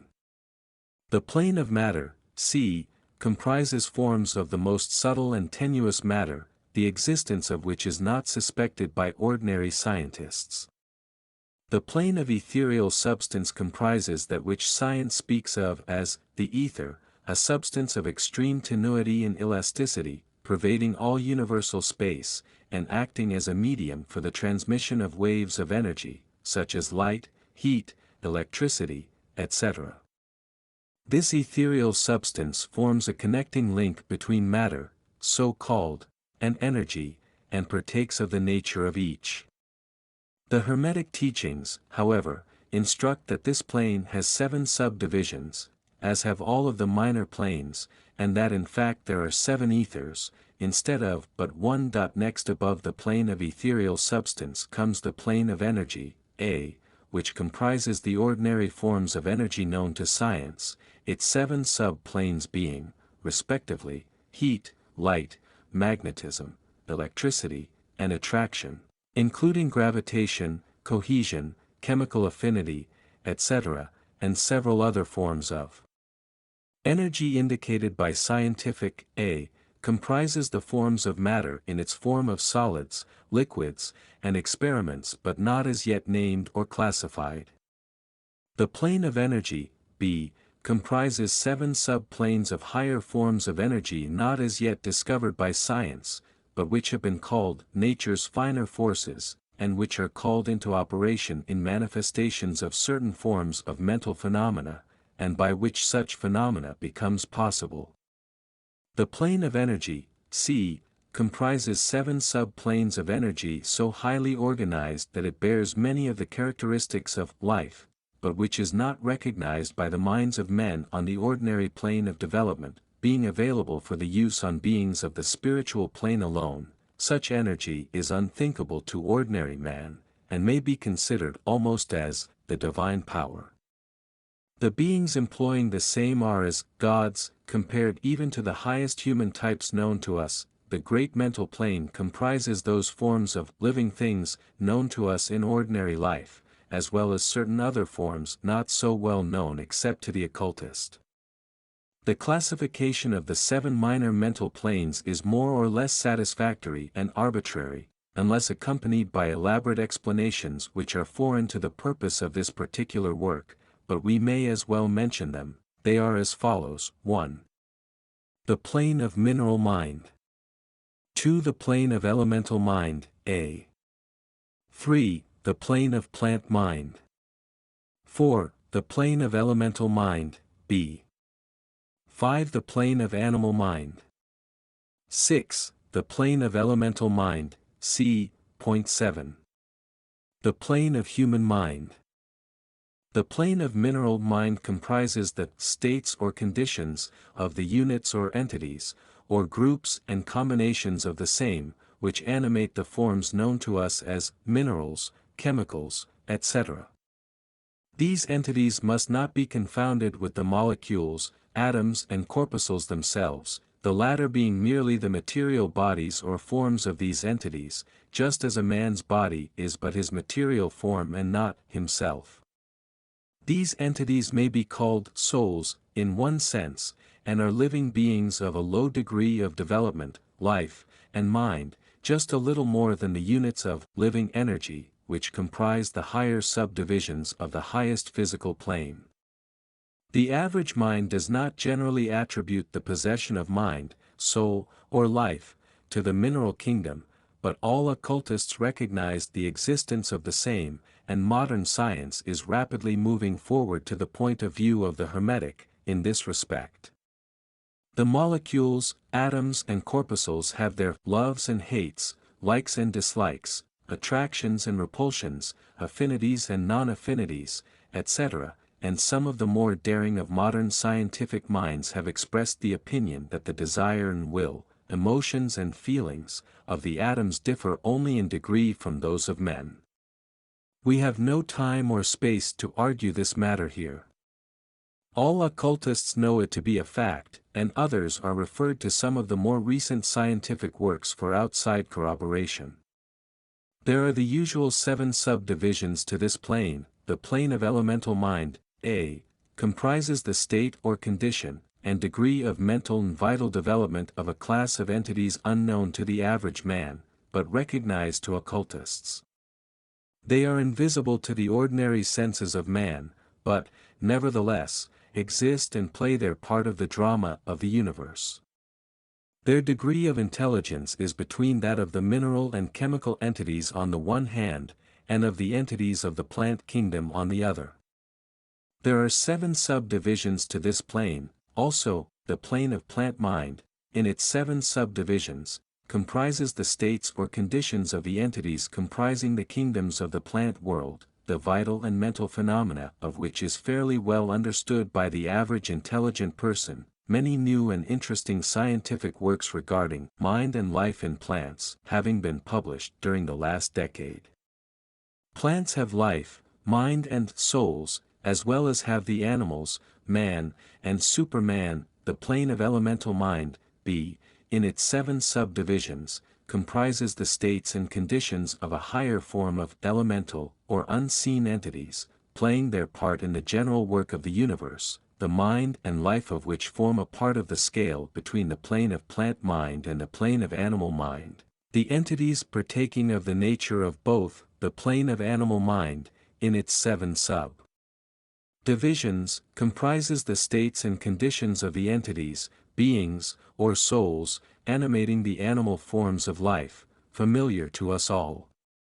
It is not necessary to go into details regarding this kingdom or plane of life, for the animal world is as familiar to us as is our own. The plane of elemental mind, C, in its 7 subdivisions, comprises those entities or beings, invisible as are all such elemental forms, which partake of the nature of both animal and human life in a degree and in certain combinations.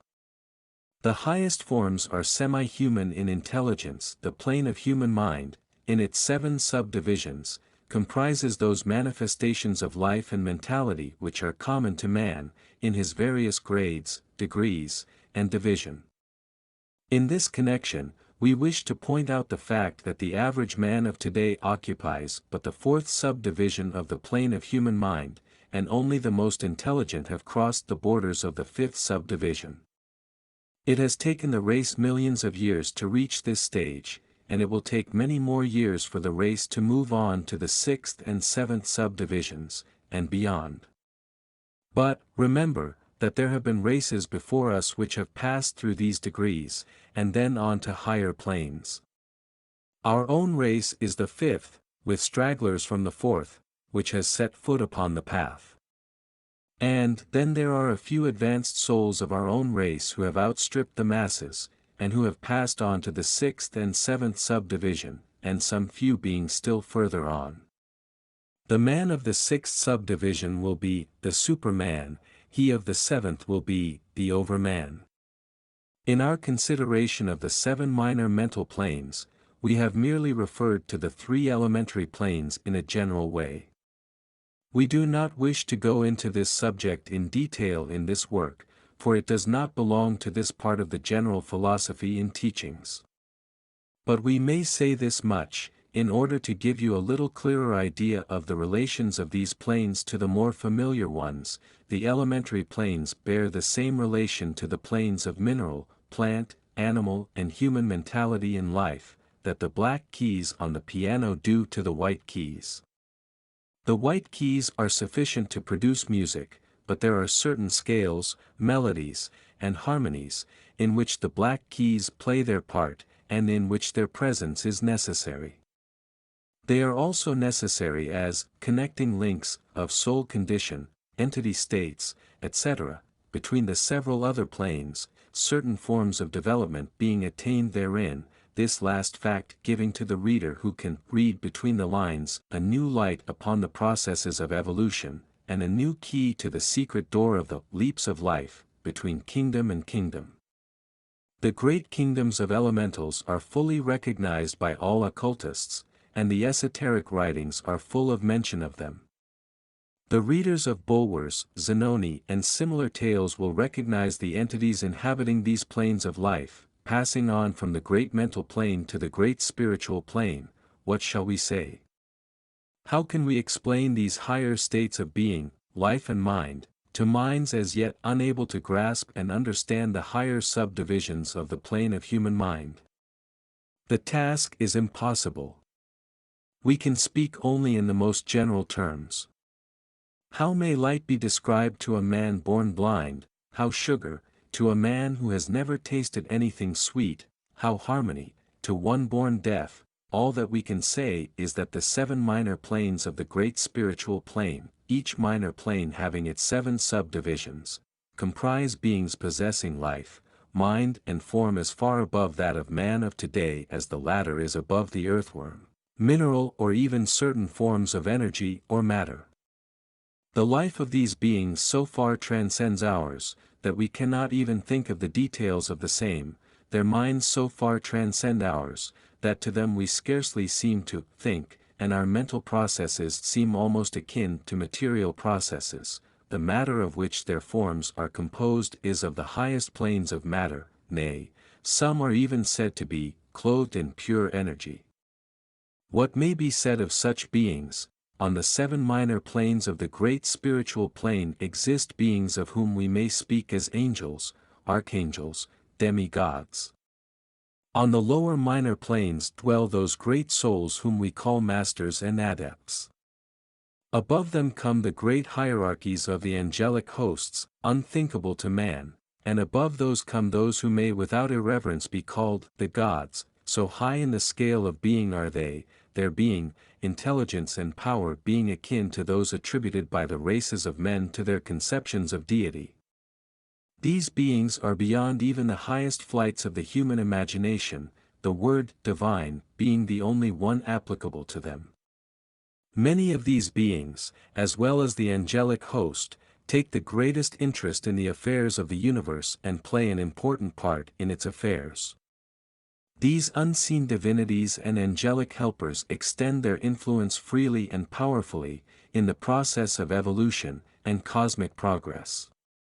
Their occasional intervention and assistance in human affairs have led to the many legends, beliefs, religions and traditions of the race, past and present. They have superimposed their knowledge and power upon the world, again and again, all under the law of the all, of course, but, yet, even the highest of these advanced beings exist merely as creations of, and in, the mind of the all, and are subject to the cosmic processes and universal laws.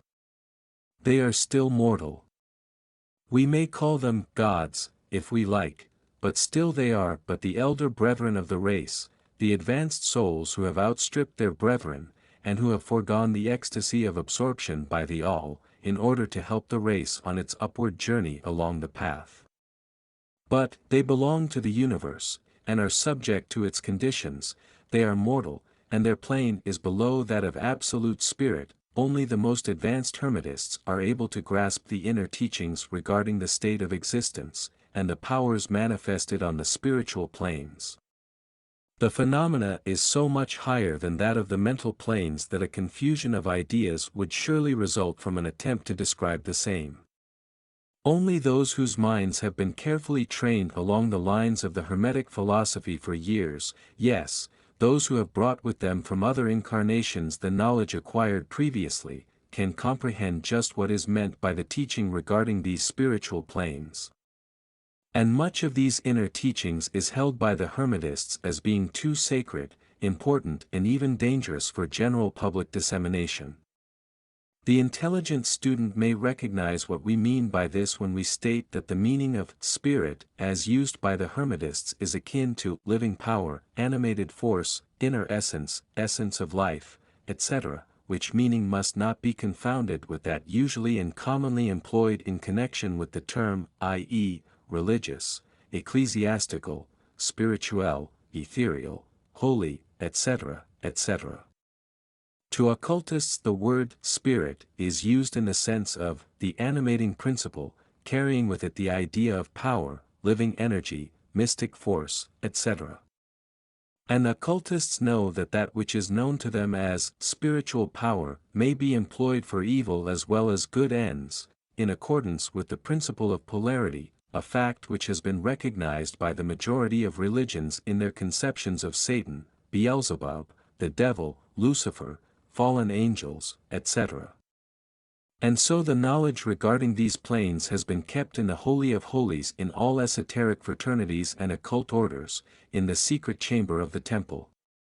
But this may be said here, that those who have attained high spiritual powers and have misused them, have a terrible fate in store for them, and the swing of the pendulum of rhythm will inevitably swing them back to the furthest extreme of material existence, from which point they must retrace their steps spiritward, along the weary rounds of the path, but always with the added torture of having always with them a lingering memory of the heights from which they fell owing to their evil actions.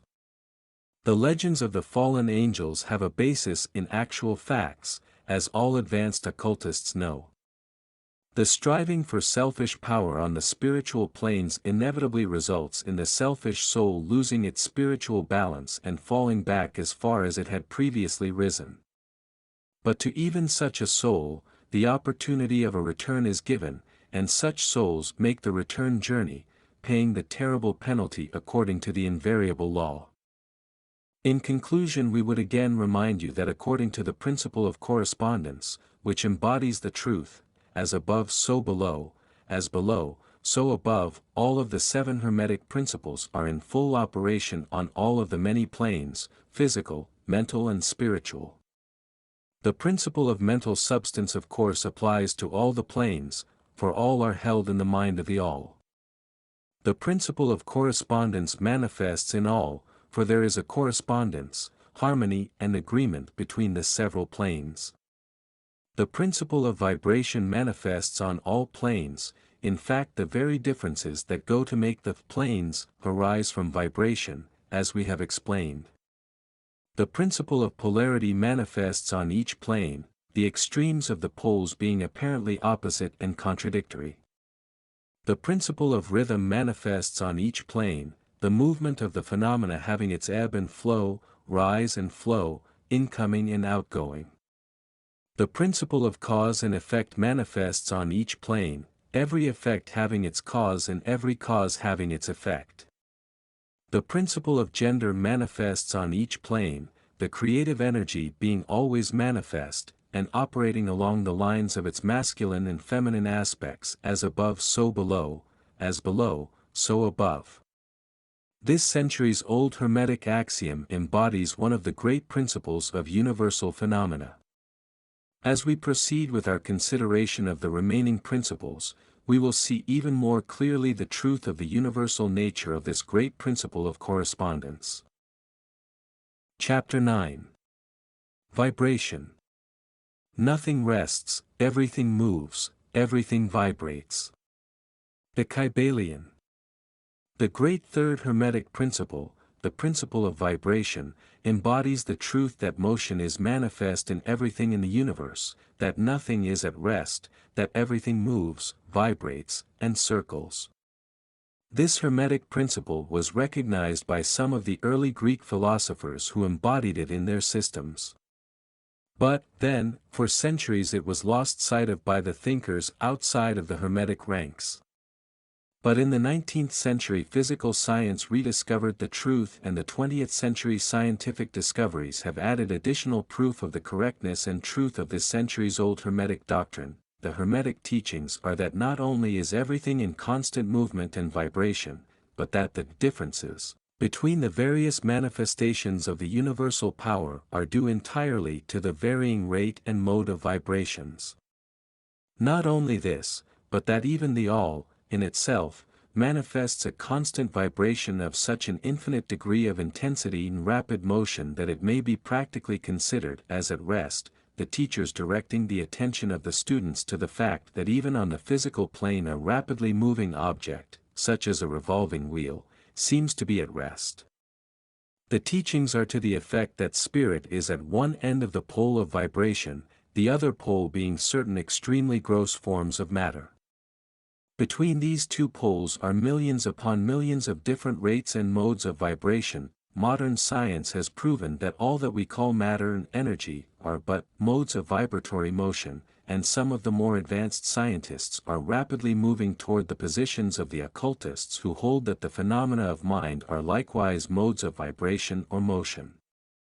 Let us see what science has to say regarding the question of vibrations in matter and energy. In the first place, science teaches that all matter manifests, in some degree, the vibrations arising from temperature or heat.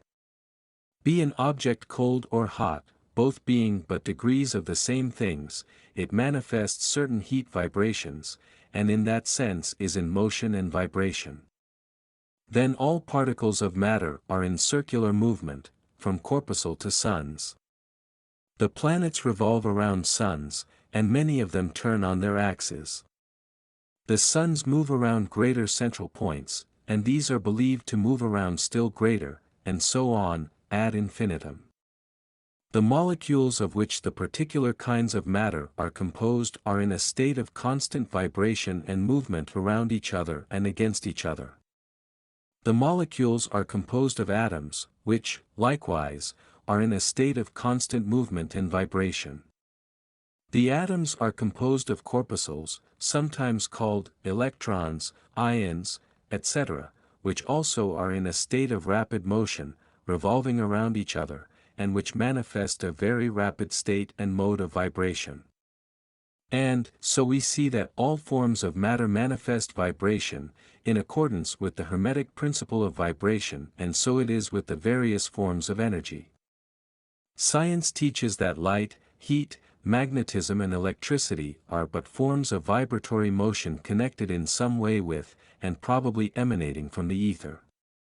Science does not as yet attempt to explain the nature of the phenomena known as cohesion, which is the principle of molecular attraction, nor chemical affinity, which is the principle of atomic attraction, nor gravitation, the greatest mystery of the three, which is the principle of attraction by which every particle or mass of matter is bound to every other particle or mass.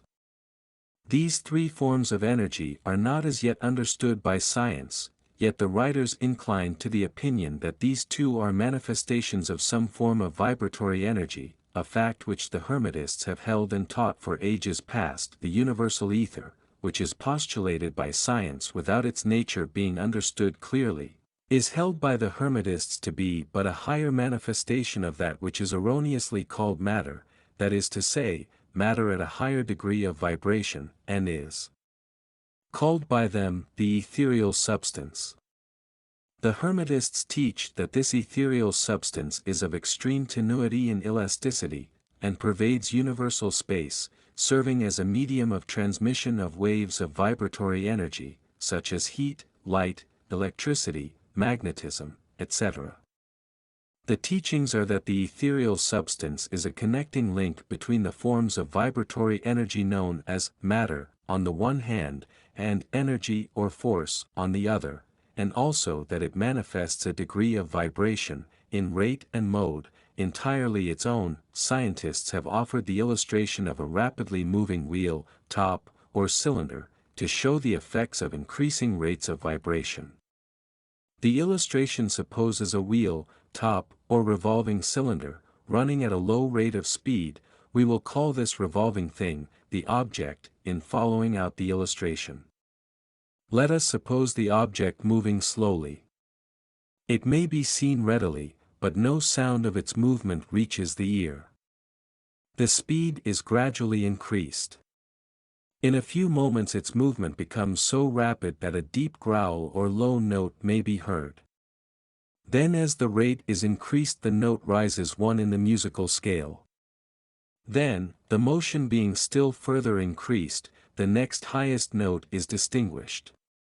Then, one after another, all the notes of the musical scale appear, rising higher and higher as the motion is increased. Finally, when the motions have reached a certain rate, the final note perceptible to human ears is reached and the shrill, piercing shriek dies away, and silence follows. No sound is heard from the revolving object, the rate of motion being so high that the human ear cannot register the vibrations. Then comes the perception of rising degrees of heat. Then after quite a time the eye catches a glimpse of the object becoming a dull dark reddish color. As the rate increases, the red becomes brighter. Then as the speed is increased, the red melts into an orange. Then the orange melts into a yellow. Then follow, successively, the shades of green, blue, indigo, and finally violet, as the rate of speed increases. Then the violet shades away, and all color disappears, the human eye not being able to register them. But there are invisible rays emanating from the revolving object, the rays that are used in photographing, and other subtle rays of light. Then begin to manifest the peculiar rays known as the X-rays, etc., as the constitution of the object changes. Electricity and magnetism are emitted when the appropriate rate of vibration is attained. When the object reaches a certain rate of vibration its molecules disintegrate and resolve themselves into the original elements or atoms. Then the atoms, following the principle of vibration, are separated into the countless corpuscles of which they are composed. And finally, even the corpuscles disappear and the object may be said to be composed of the ethereal substance. Science does not dare to follow the illustration further, but the Hermetists teach that if the vibrations be continually increased the object would mount up the successive states of manifestation and would in turn manifest the various mental stages, and then on spiritward, until it would finally re-enter the All, which is absolute spirit. The object, however, would have ceased to be an object long before the stage of ethereal substance was reached, but otherwise the illustration is correct inasmuch as it shows the effect of constantly increased rates and modes of vibration. It must be remembered, in the above illustration, that at the stages at which the object throws off vibrations of light, heat, etc., it is not actually resolved into those forms of energy, which are much higher in the scale, but simply that it reaches a degree of vibration in which those forms of energy are liberated, in a degree, from the confining influences of its molecules, atoms and corpuscles, as the case may be. These forms of energy, although much higher in the scale than matter, are imprisoned and confined in the material combinations, by reason of the energies manifesting through, and using material forms, but thus becoming entangled and confined in their creations of material forms, which, to an extent, is true of all creations, the creating force becoming involved in its creation. But the Hermetic teachings go much further than do those of modern science. They teach that all manifestation of thought, emotion, reason, will or desire, or any mental state or condition, are accompanied by vibrations, a portion of which are thrown off and which tend to affect the minds of other persons by induction. This is the principle which produces the phenomena of telepathy, mental influence, and other forms of the action and power of mind over mind, with which the general public is rapidly becoming acquainted, owing to the wide dissemination of occult knowledge by the various schools, cults and teachers along these lines. At this time every thought, emotion or mental state has its corresponding rate and mode of vibration. And by an effort of the will of the person, or of other persons, these mental states may be reproduced, just as a musical tone may be reproduced by causing an instrument to vibrate at a certain rate, just as color may be reproduced in the same way. By a knowledge of the principle of vibration, as applied to mental phenomena, one may polarize his mind at any degree he wishes, thus gaining a perfect control over his mental states, moods, etc. In the same way he may affect the minds of others, producing the desired mental states in them. In short, B may be able to produce on the mental plane that which science produces on the physical plane, namely, vibrations at will. This power of course may be acquired only by the proper instruction, exercises, practice, etc., the science being that of mental transmutation, one of the branches of the Hermetic art. That a little reflection on what we have said will show the student that the principle of vibration underlies the wonderful phenomena of the power manifested by the masters and adepts, who are able to apparently set aside the laws of nature, but who, in reality, are simply using one law against another, one principle against others, and who accomplish their results by changing the vibrations of material objects, or forms of energy, and thus perform what are commonly called miracles. As one of the old Hermetic writers has truly said, he who understands the principle of vibration, has grasped the scepter of power. Chapter 10. Polarity. Everything is dual, everything has poles, everything has its pair of opposites, like and unlike are the same, opposites are identical in nature, but different in degree, extremes meet, all truths are but half-truths, all paradoxes may be reconciled. The Kybalion.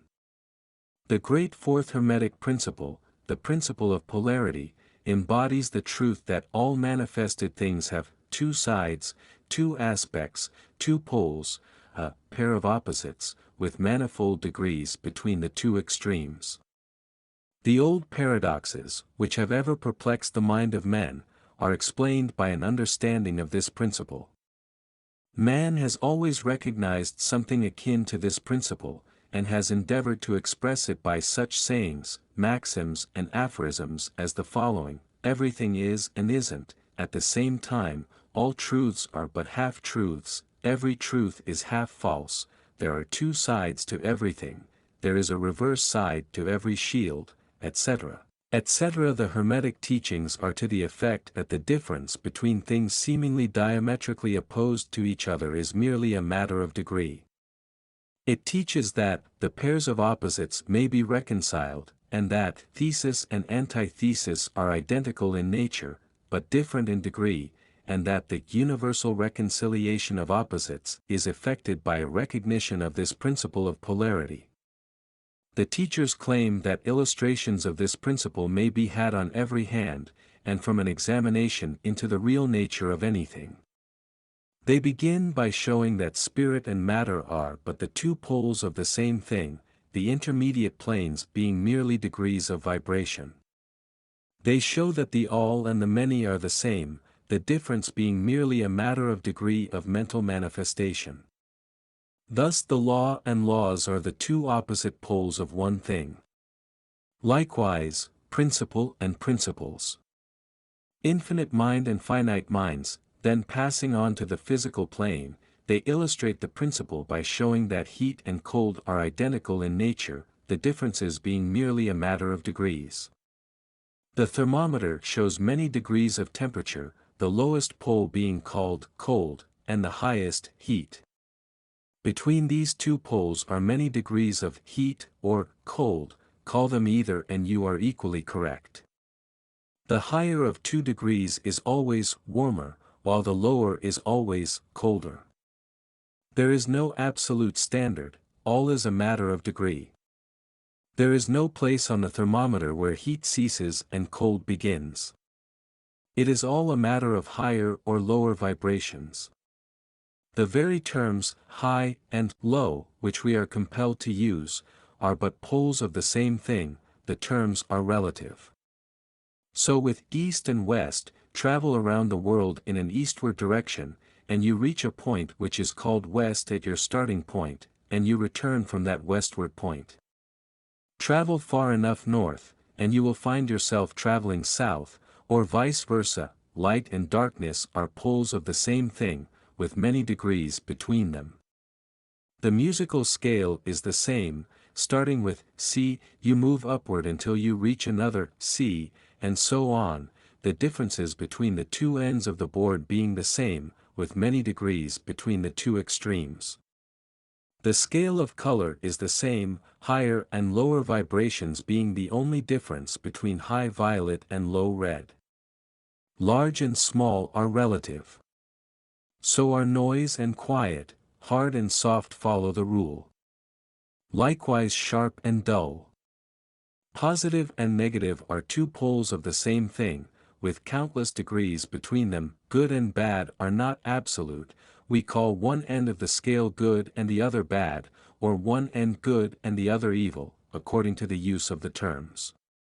A thing is less good than the thing higher in the scale, but that less good thing, in turn, is more good than the thing next below it, and so on, the more or less being regulated by the position on the scale, and so it is on the mental plane. Love and hate are generally regarded as being things diametrically opposed to each other, entirely different, unreconcilable. But we apply the principle of polarity, we find that there is no such thing as absolute love or absolute hate, as distinguished from each other. The two are merely terms applied to the two poles of the same thing. Beginning at any point of the scale we find more love, or less hate, as we ascend the scale, and more hate or less love as we descend, this being true no matter from what point, high or low, we may start. There are degrees of love and hate, and there is a middle point where like and dislike become so faint that it is difficult to distinguish between them. Courage and fear come under the same rule. The pairs of opposites exist everywhere. Where you find one thing you find its opposite, the two poles, and it is this fact that enables the Hermetist to transmute one mental state into another, along the lines of polarization. Things belonging to different classes cannot be transmuted into each other, but things of the same class may be changed, that is, may have their polarity changed. Thus love never becomes east or west, or red or violet, but it may and often does turn into hate, and likewise hate may be transformed into love, by changing its polarity. Courage may be transmuted into fear, and the reverse. Hard things may be rendered soft. Dull things become sharp. Hot things become cold. And so on, the transmutation always being between things of the same kind of different degrees. Take the case of a fearful man. By raising his mental vibrations along the line of fear-courage, he can be filled with the highest degree of courage and fearlessness. And, likewise, the slothful man may change himself into an active, energetic individual, simply by polarizing along the lines of the desired quality. The student who is familiar with the processes by which the various schools of mental science, etc., produce changes in the mental states of those following their teachings, may not readily understand the principle underlying many of these changes.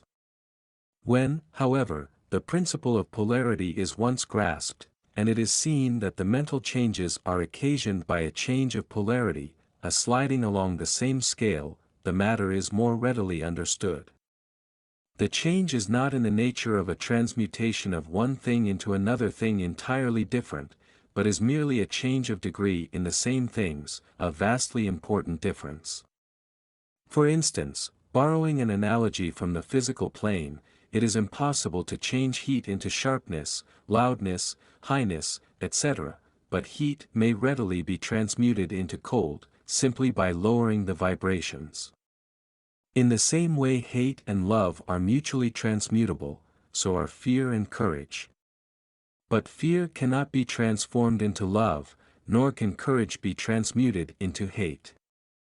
The mental states belong to innumerable classes, each class of which has its opposite poles, along which transmutation is possible. The student will readily recognize that in the mental states, as well as in the phenomena of the physical plane, the two poles may be classified as positive and negative, respectively.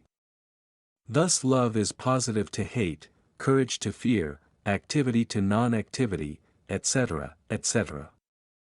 And it will also be noticed that even to those unfamiliar with the principle of vibration, the positive pole seems to be of a higher degree than the negative, and readily dominates it. The tendency of nature is in the direction of the dominant activity of the positive pole. In addition to the changing of the poles of one's own mental states by the operation of the art of polarization, the phenomena of mental influence, in its manifold phases, shows us that the principle may be extended so as to embrace the phenomena of the influence of one mind over that of another, of which so much has been written and taught of late years.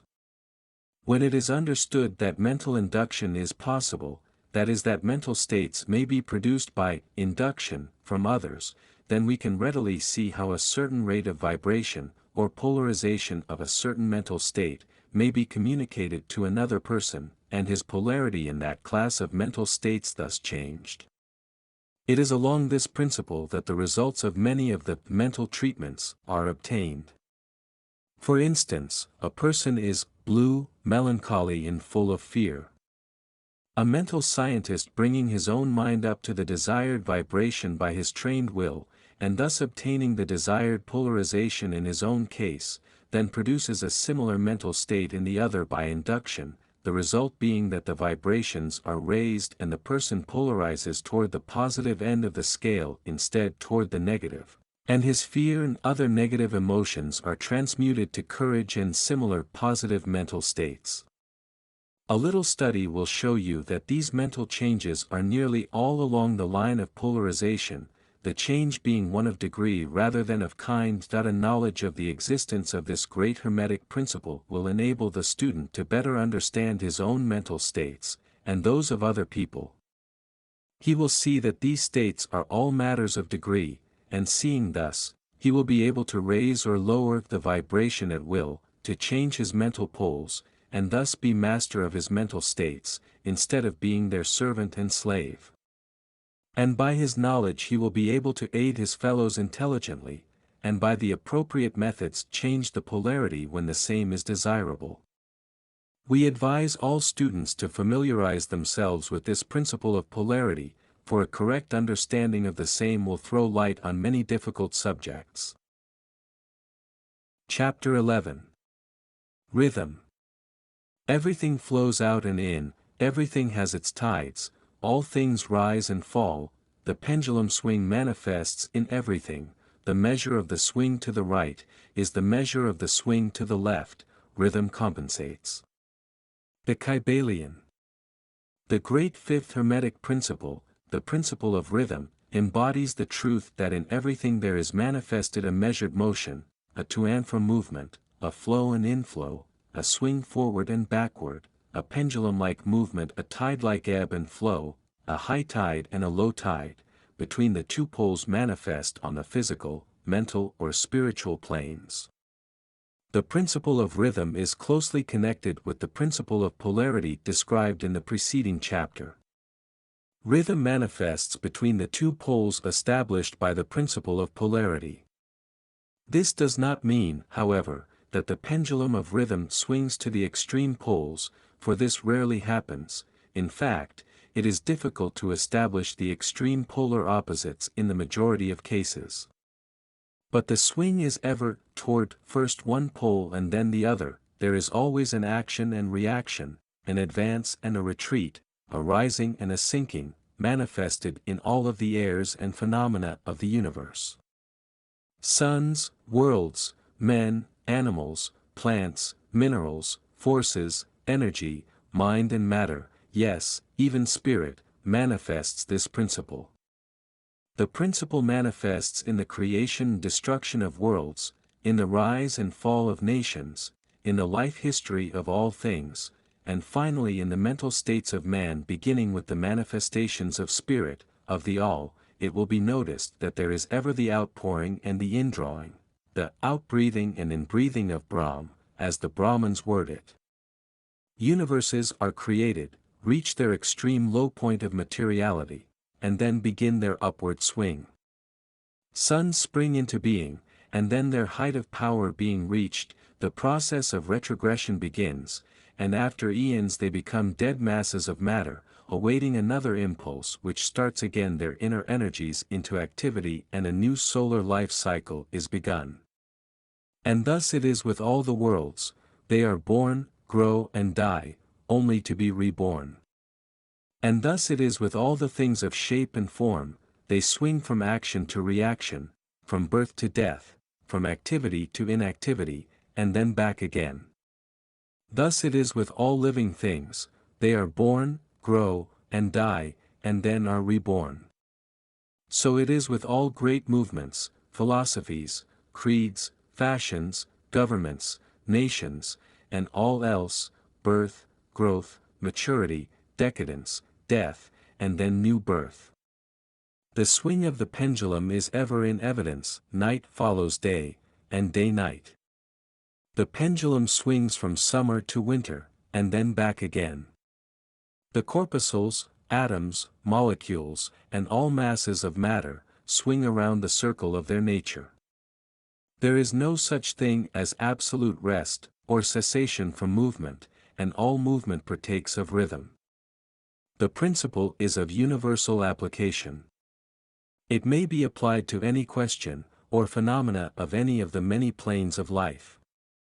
It may be applied to all phases of human activity. There is always the rhythmic swing from one pole to the other. The universal pendulum is ever in motion. The tides of life flow in and out, according to law. The principle of rhythm is well understood by modern science, and is considered a universal law as applied to material things. But the Hermetists carry the principle much further, and know that its manifestations and influence extend to the mental activities of man, and that it accounts for the bewildering succession of moods, feelings, and other annoying and perplexing changes that we notice in ourselves. But the Hermetists, by studying the operations of this principle, have learned to escape some of its activities by transmutation. The Hermetic masters long since discovered that while the principle of rhythm was invariable, and ever in evidence in mental phenomena, still there were two planes of its manifestation so far as mental phenomena are concerned. They discovered that there were two general planes of consciousness, the lower and the higher, the understanding of which fact enabled them to rise to the higher plane and thus escape the swing of the rhythmic pendulum which manifested on the lower plane. In other words, the swing of the pendulum occurred on the unconscious plane, and the consciousness was not affected. This they call the law of neutralization. Its operations consist in the raising of the ego above the vibrations of the unconscious plane of mental activity, so that the negative swing of the pendulum is not manifested in consciousness, and therefore they are not affected. It is akin to rising above a thing and letting it pass beneath you. The Hermetic master, or advanced student, polarizes himself at the desired pole, and by a process akin to refusing to participate in the backward swing, or, if you prefer, denial of its influence over him, he stands firm in his polarized position, and allows the mental pendulum to swing back along the unconscious plane. All individuals who have attained any degree of self-mastery accomplish this, more or less unknowingly, and by refusing to allow their moods and negative mental states to affect them, they apply the law of neutralization. The master, however, carries this to a much higher degree of proficiency, and by the use of his will he attains a degree of poise and mental firmness almost impossible of belief on the part of those who allow themselves to be swung backward and forward by the mental pendulum of moods and feelings. The importance of this will be appreciated by any thinking person who realizes what creatures of moods, feelings, and emotion the majority of people are, and how little mastery of themselves they manifest. If you will stop and consider a moment, you will realize how much these swings of rhythm have affected you in your life, how a period of enthusiasm has been invariably followed by an opposite feeling and mood of depression. Likewise, your moods and periods of courage have been succeeded by equal moods of fear. And so it has ever been with the majority of persons. Tides of feeling have ever risen and fallen with them, but they have never suspected the cause or reason of the mental phenomena. An understanding of the workings of this principle will give one the key to the mastery of these rhythmic swings of feeling, and will enable him to know himself better and to avoid being carried away by these inflows and outflows. The will is superior to the conscious manifestation of this principle, although the principle itself can never be destroyed. We may escape its effects, but the principle operates, nevertheless. The pendulum ever swings, although we may escape being carried along with it. There are other features of the operation of this principle of rhythm of which we wish to speak at this point. There comes into its operations that which is known as the law of compensation. One of the definitions or meanings of the word compensate is to counterbalance, which is the sense in which the Hermetists use the term. It is this law of compensation to which the Kybalion refers when it says, "The measure of the swing to the right is the measure of the swing to the left, rhythm compensates." The law of compensation is that the swing in one direction determines the swing in the opposite direction, or to the opposite pole, the one balances, or counterbalances, the other. On the physical plane we see many examples of this law. The pendulum of the clock swings a certain distance to the right, and then an equal distance to the left. The seasons balance each other in the same way. The tides follow the same law. And the same law is manifested in all the phenomena of rhythm. The pendulum, with a short swing in one direction, has but a short swing in the other, while the long swing to the right invariably means the long swing to the left. An object hurled upward to a certain height has an equal distance to traverse on its return. The force with which a projectile is sent upward a mile is reproduced when the projectile returns to the earth on its return journey. This law is constant on the physical plane, as reference to the standard authorities will show you, but the Hermetists carry it still further. They teach that a man's mental states are subject to the same law. The man who enjoys keenly, is subject to keen suffering, while he who feels but little pain is capable of feeling but little joy. The pig suffers but little mentally, and enjoys but little, he is compensated. And on the other hand, there are other animals who enjoy keenly, but whose nervous organism and temperament cause them to suffer exquisite degrees of pain. And so it is with man. There are temperaments which permit of but low degrees of enjoyment, and equally low degrees of suffering, while there are others which permit the most intense enjoyment, but also the most intense suffering. The rule is that the capacity for pain and pleasure, in each individual, are balanced. The law of compensation is in full operation here, but the Hermetists go still further in this matter. They teach that before one is able to enjoy a certain degree of pleasure, he must have swung as far, proportionately, toward the other pole of feeling. They hold, however, that the negative is precedent to the positive in this matter, that is to say that in experiencing a certain degree of pleasure it does not follow that he will have to pay up for it with a corresponding degree of pain. On the contrary, the pleasure is the rhythmic swing, according to the law of compensation, for a degree of pain previously experienced either in the present life, or in a previous incarnation. This throws a new light on the problem of pain. The Hermetists regard the chain of lives as continuous, and as forming a part of one life of the individual, so that in consequence the rhythmic swing is understood in this way, while it would be without meaning unless the truth of reincarnation is admitted. But the Hermetists claim that the master or advanced student is able, to a great degree, to escape the swing toward pain, by the process of neutralization before mentioned. By rising on to the higher plane of the ego, much of the experience that comes to those dwelling on the lower plane is avoided and escaped. The law of compensation plays an important part in the lives of men and women. It will he notice that one generally pays the price of anything he possesses or lacks. If he has one thing, he lacks another, the balance is struck. No one can keep his penny and have the bit of cake at the same time. Everything has its pleasant and unpleasant sides. The things that one gains are always paid for by the things that one loses. The rich possess much that the poor lack, while the poor often possess things that are beyond the reach of the rich.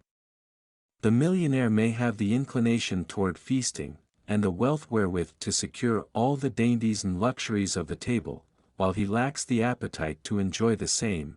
He envies the appetite and digestion of the laborer, who lacks the wealth and inclinations of the millionaire, and who gets more pleasure from his plain food than the millionaire could obtain even if his appetite were not jaded, nor his digestion ruined, for the wants, habits and inclinations differ.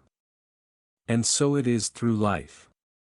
The law of compensation is ever in operation, striving to balance and counterbalance, and always succeeding in time, even though several lives may be required for the return swing of the pendulum of rhythm.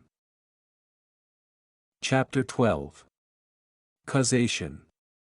Every cause has its effect, every effect has its cause, everything happens according to law. Chance is but a name for law not recognized. There are many planes of causation, but nothing escapes the law. The Kybalion. The great sixth Hermetic principle, the principle of cause and effect, embodies the truth that law pervades the universe, that nothing happens by chance, that chance is merely a term indicating cause existing but not recognized or perceived, that phenomena is continuous, without break or exception. The principle of cause and effect underlies all scientific thought, ancient and modern, and was enunciated by the Hermetic teachers in the earliest days.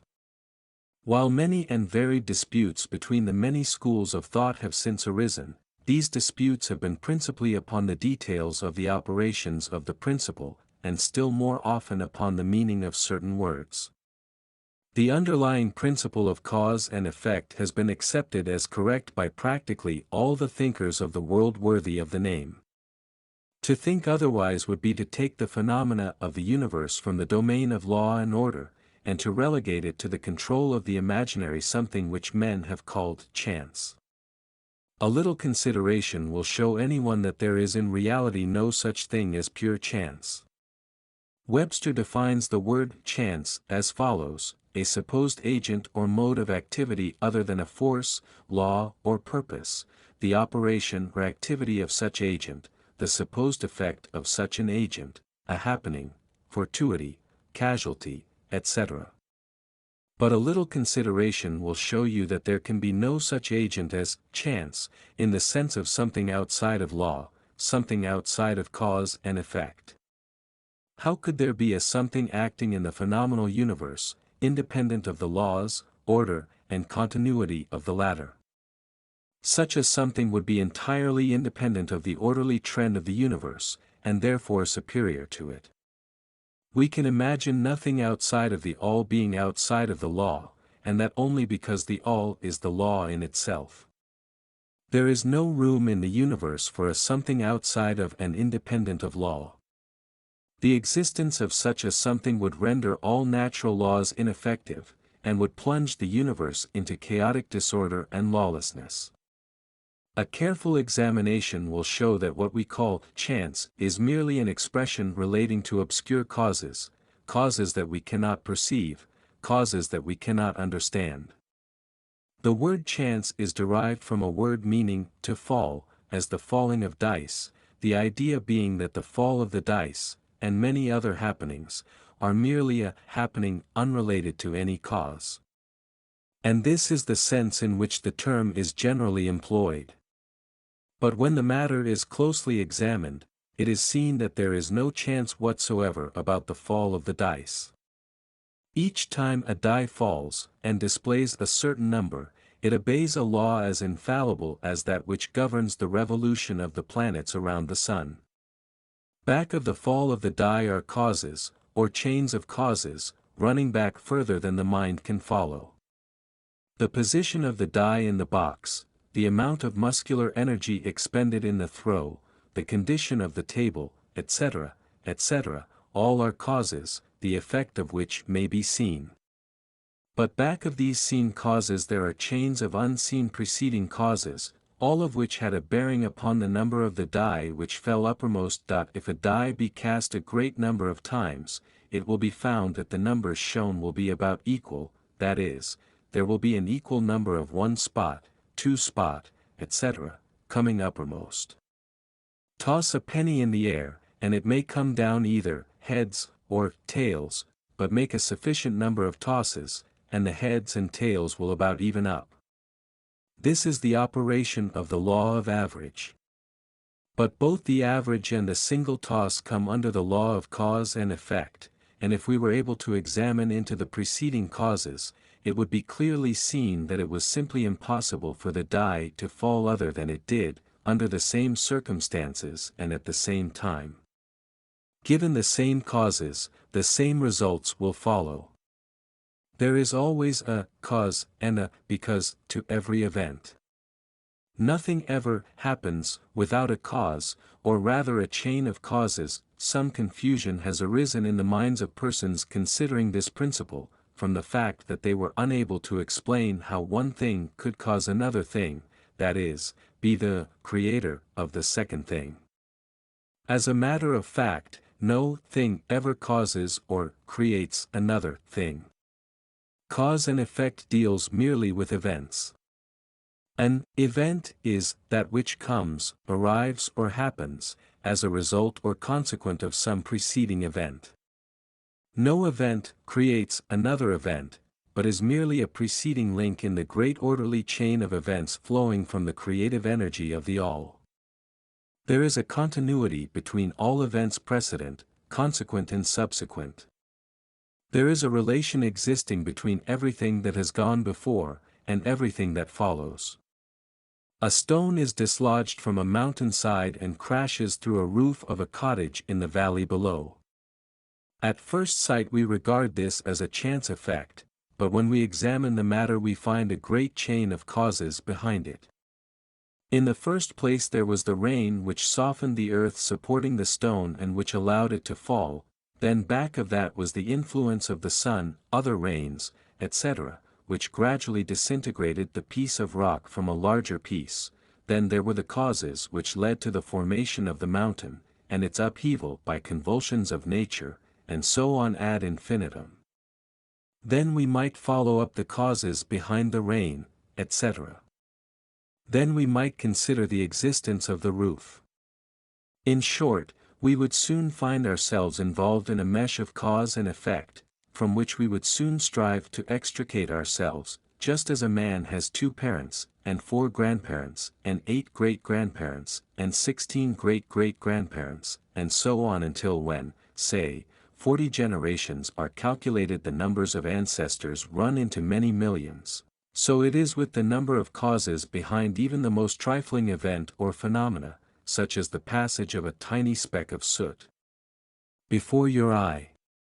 It is not an easy matter to trace the bit of soot back to the early period of the world's history when it formed a part of a massive tree trunk, which was afterward converted into coal, and so on, until as the speck of soot it now passes before your vision on its way to other adventures. And a mighty chain of events, causes and effects, brought it to its present condition, and the latter is but one of the chain of events which will go to produce other events hundreds of years from now.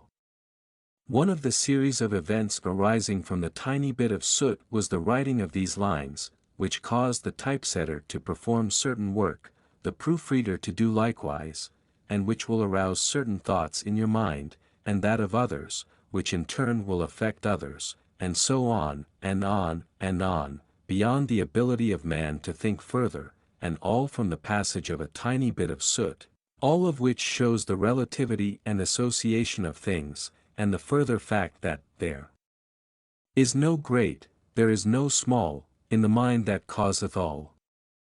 Stop to think a moment. If a certain man had not met a certain maid, away back in the dim period of the Stone Age, you who are now reading these lines would not now be here. And if, perhaps, the same couple had failed to meet, we who now write these lines would not now be here. And the very act of writing, on our part, and the act of reading, on yours, will affect not only the respective lives of yourself and ourselves, but will also have a direct, or indirect, effect upon many other people now living and who will live in the ages to come. Every thought we think, every act we perform, has its direct and indirect results which fit into the great chain of cause and effect that we do not wish to enter into a consideration of free will, or determinism, in this work, for various reasons. Among the many reasons, is the principal one that neither side of the controversy is entirely right. In fact, both sides are partially right, according to the Hermetic teachings. The principle of polarity shows that both are but half-truths, the opposing poles of truth. The teachings are that a man may be both free and yet bound by necessity, depending upon the meaning of the terms, and the height of truth from which the matter is examined. The ancient writers expressed the matter thus: the further the creation is from the center, the more it is bound; the nearer the center it reaches, the nearer free is it. The majority of people are more or less the slaves of heredity, environment, etc., and manifest very little freedom. They are swayed by the opinions, customs and thoughts of the outside world, and also by their emotions, feelings, moods, etc. They manifest no mastery, worthy of the name. They indignantly repudiate this assertion, saying, "Why, I certainly am free to act and do as I please, I do just what I want to do," but they fail to explain whence arise the "want to" and "as I please." What makes them want to do one thing in preference to another? What makes them please to do this, and not do that? Is there no because to their pleasing and wanting? The master can change these pleases and wants into others at the opposite end of the mental pole. He is able to will instead of to will because some feeling, mood, emotion, or environmental suggestion arouses a tendency or desire within him so to do. The majority of people are carried along like the falling stone, obedient to environment, outside influences and internal moods, desires, etc., not to speak of the desires and wills of others stronger than themselves, heredity, environment, and suggestion, carrying them along without resistance on their part, or the exercise of the will. Moved like the pawns on the checkerboard of life, they play their parts and are laid aside after the game is over. But the masters, knowing the rules of the game, rise above the plane of material life, and placing themselves in touch with the higher powers of their nature, dominate their own moods, characters, qualities, and polarity, as well as the environment surrounding them, and thus become movers in the game, instead of pawns, causes instead of effects. The masters do not escape the causation of the higher planes, but fall in with the higher laws, and thus master circumstances on the lower plane. They thus form a conscious part of the law, instead of being mere blind instruments. While they serve on the higher planes, they rule on the material plane. But, on higher and on lower, the law is always in operation. There is no such things as chance. The blind goddess has been abolished by reason. We are able to see now, with eyes made clear by knowledge, that everything is governed by universal law, that the infinite number of laws are but manifestations of the one great law, the law which is the all. It is true indeed that not a sparrow drops unnoticed by the mind of the all, that even the hairs on our head are numbered, as the scriptures have said. There is nothing outside of law, nothing that happens contrary to it. And yet, do not make the mistake of supposing that man is but a blind automaton, far from that. The Hermetic teachings are that man may use law to overcome laws, and that the higher will always prevail against the lower, until at last he has reached the stage in which he seeks refuge in the law itself, and laughs the phenomenal laws to scorn. Are you able to grasp the inner meaning of this? Chapter 13. Gender. Gender is in everything, everything has its masculine and feminine principles, gender manifests on planes. The Kybalion. The great seventh Hermetic principle, the principle of gender embodies the truth that there is gender manifested in everything, that the masculine and feminine principles are ever present and active in all phases of phenomena, on each and every plane of life. At this point we think it well to call your attention to the fact that gender, in its Hermetic sense, and sex in the ordinarily accepted use of the term, are not the same. The word gender is derived from the Latin root meaning to beget, to procreate, to generate, to create, to produce. A moment's consideration will show you that the word has a much broader and more general meaning than the term sex, the latter referring to the physical distinctions between male and female living things. Sex is merely a manifestation of gender on a certain plane of the great physical plane, the plane of organic life. We wish to impress this distinction upon your minds, for the reason that certain writers, who have acquired a smattering of the Hermetic philosophy, have sought to identify this seventh Hermetic principle with wild and fanciful, and often reprehensible, theories and teachings regarding sex. The office of gender is solely that of creating, producing, generating, etc., and its manifestations are visible on every plane of phenomena. It is somewhat difficult to produce proofs of this along scientific lines, for the reason that science has not as yet recognized this principle as of universal application. But still some proofs are forthcoming from scientific sources.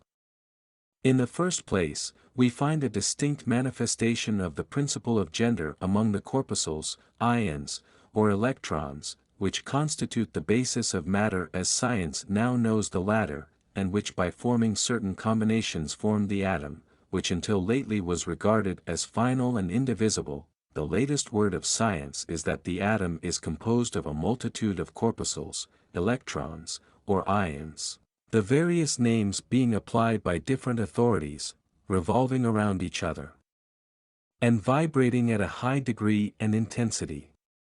But the accompanying statement is made that the formation of the atom is really due to the clustering of negative corpuscles around a positive one, the positive corpuscles seeming to exert a certain influence upon the negative corpuscles, causing the latter to assume certain combinations and thus create or generate an atom.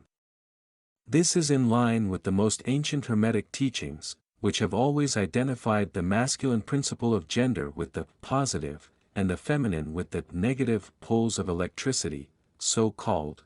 Now a word at this point regarding this identification. The public mind has formed an entirely erroneous impression regarding the qualities of the so-called negative pole of electrified or magnetized matter. The terms positive and negative are very wrongly applied to this phenomenon by science. The word positive means something real and strong, as compared with a negative unreality or weakness. Nothing is further from the real facts of electrical phenomena.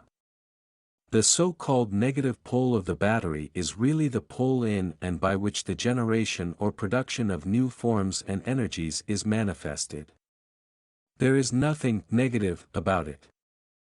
The best scientific authorities now use the word cathode in place of negative, the word cathode coming from the Greek root meaning descent, the path of generation, etc. From the cathode pole emerged the swarm of electrons or corpuscles. From the same pole emerged those wonderful rays, which have revolutionized scientific conceptions during the past decade. The cathode pole is the mother of all of the strange phenomena which have rendered useless the old textbooks, and which have caused many long accepted theories to be relegated to the scrap pile of scientific speculation. The cathode, or negative pole, is the mother principle of electrical phenomena, and of the finest forms of matter as yet known to science. So you see we are justified in refusing to use the term negative in our consideration of the subject, and in insisting upon substituting the word feminine for the old term. The facts of the case bear us out in this, without taking the Hermetic teachings into consideration.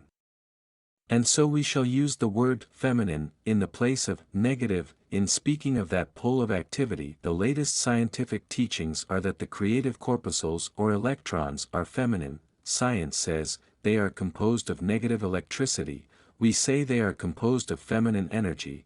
A feminine corpuscle becomes detached from, or rather leaves, a masculine corpuscle, and starts on a new career. It actively seeks a union with a masculine corpuscle, being urged thereto by the natural impulse to create new forms of matter or energy.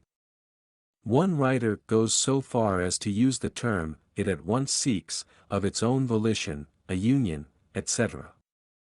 This detachment and uniting form the basis of the greater part of the activities of the chemical world.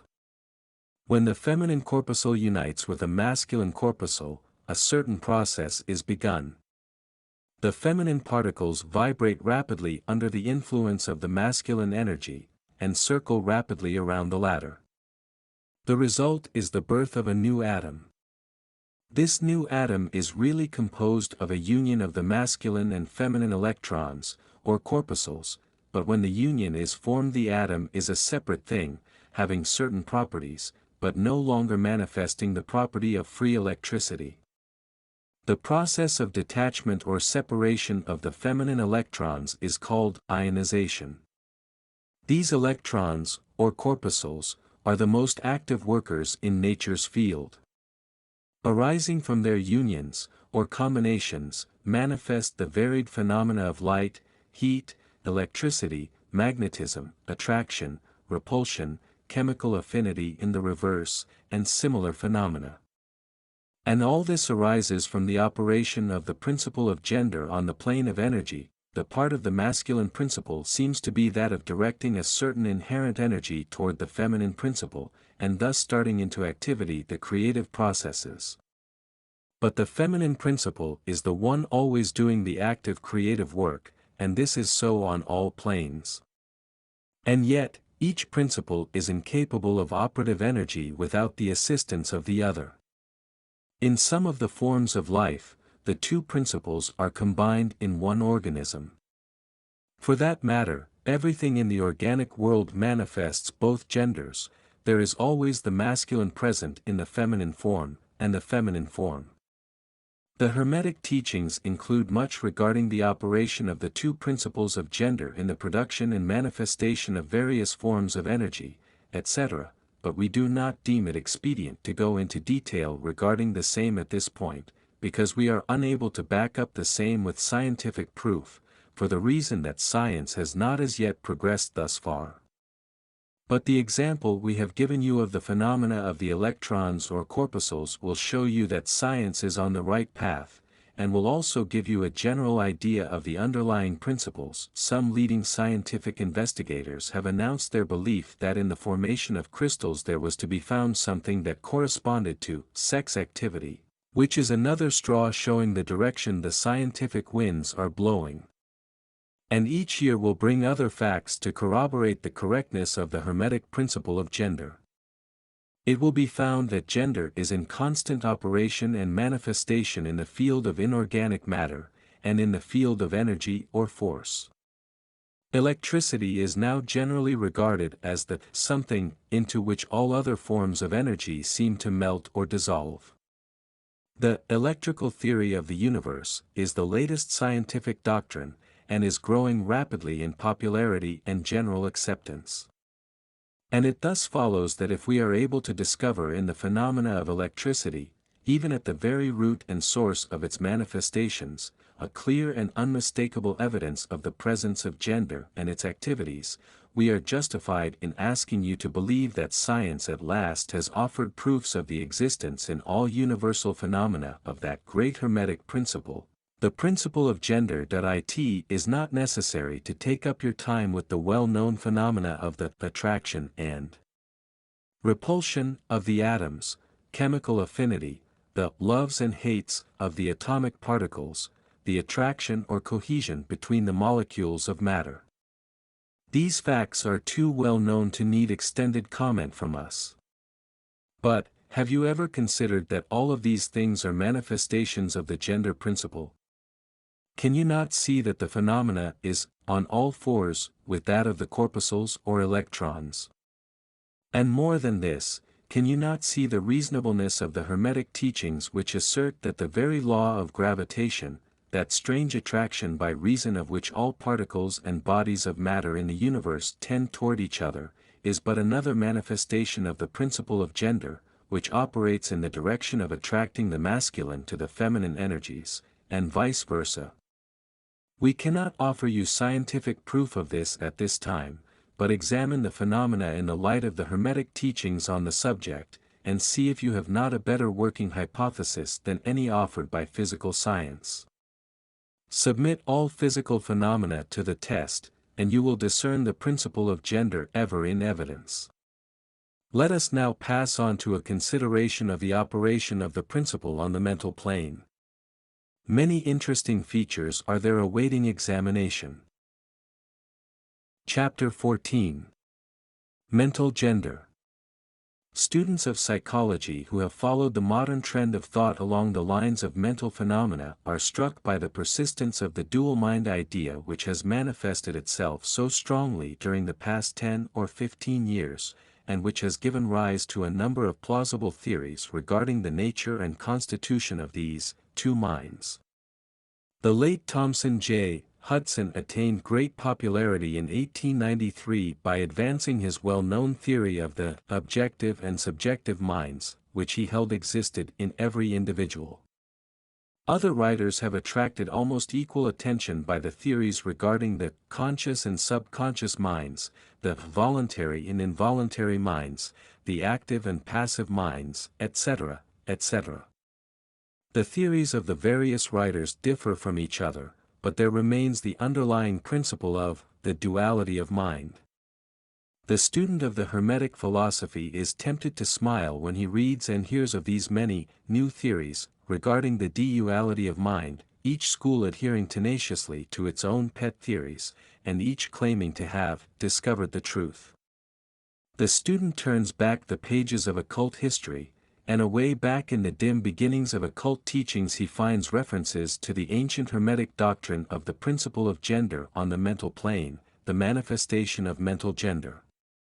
And examining further he finds that the ancient philosophy took cognizance of the phenomenon of the dual mind, and accounted for it by the theory of mental gender.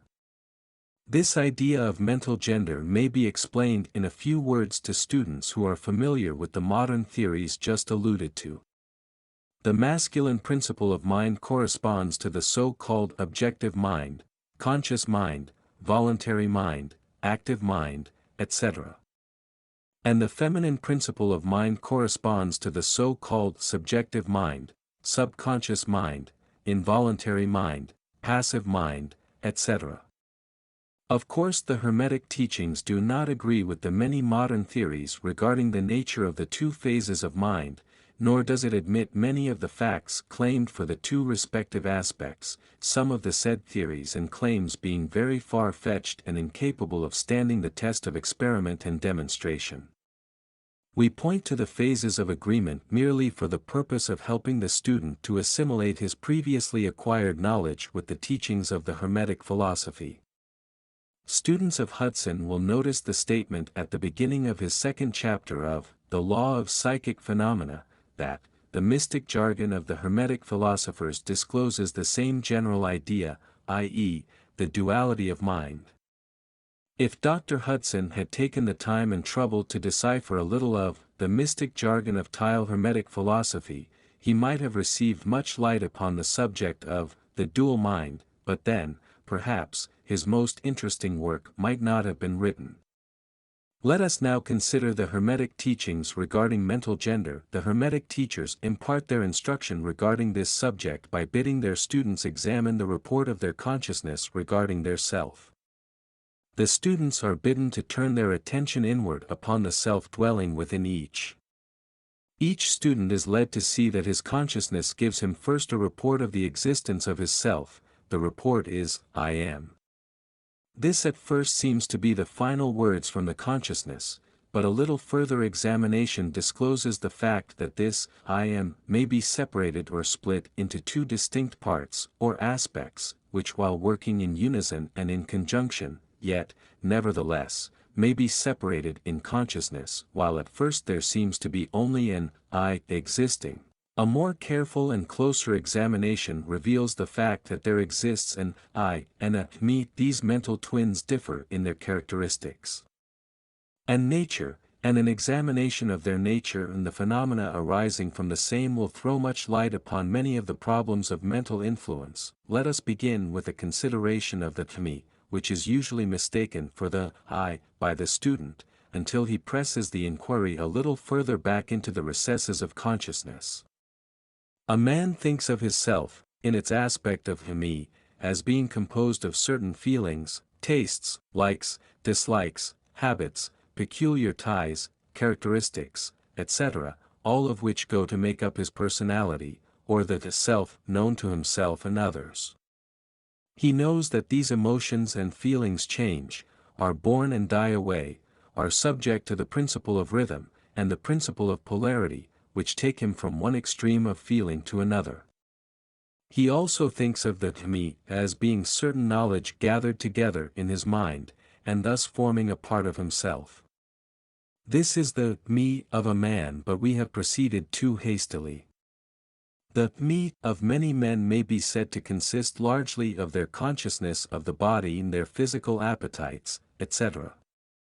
Their consciousness being largely bound up with their bodily nature, they practically live there.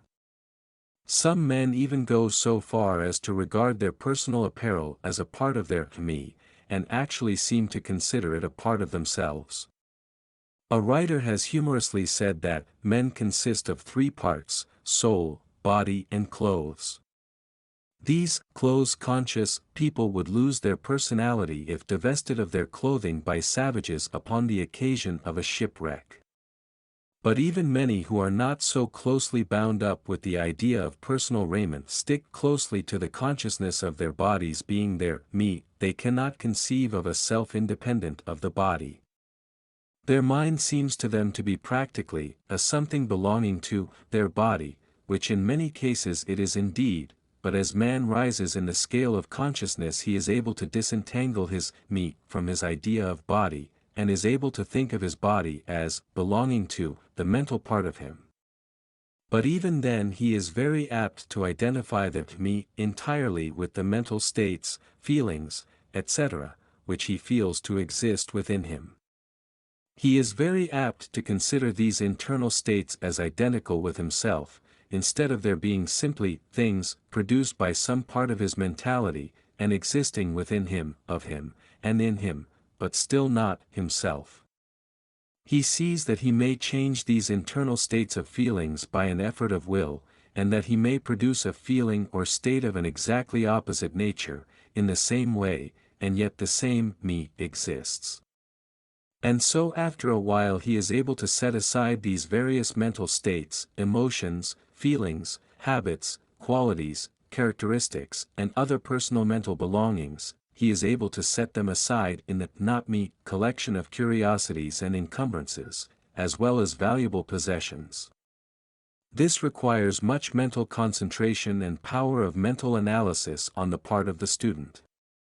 But still the task is possible for the advanced student, and even those not so far advanced are able to see, in the imagination, how the process may be performed. After this laying aside process has been performed, the student will find himself in conscious possession of a self which may be considered in its I and me dual aspects. The me will be felt to be a something mental in which thoughts, ideas, emotions, feelings, and other mental states may be produced. It may be considered as the mental womb, as the ancients styled it, capable of generating mental offspring. It reports to the consciousness as a me with latent powers of creation and generation of mental progeny of all sorts and kinds. Its powers of creative energy are felt to be enormous. But still it seems to be conscious that it must receive some form of energy from either its I companion, or else from some other I, ere it is able to bring into being its mental creations. This consciousness brings with it a realization of an enormous capacity for mental work and creative ability, but the student soon finds that this is not all that he finds within his inner consciousness. He finds that there exists a mental something which is able to will that the me act along certain creative lines, and which is also able to stand aside and witness the mental creation. This part of himself he is taught to call his I. He is able to rest in its consciousness at will. He finds there not a consciousness of an ability to generate and actively create, in the sense of the gradual process attendant upon mental operations, but rather a sense and consciousness of an ability to project an energy from the I to the me, a process of willing that the mental creation begin and proceed. He also finds that the I is able to stand aside and witness the operations of the me's mental creation and generation.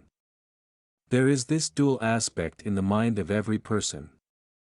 The I represents the masculine principle of mental gender, the me represents the female principle.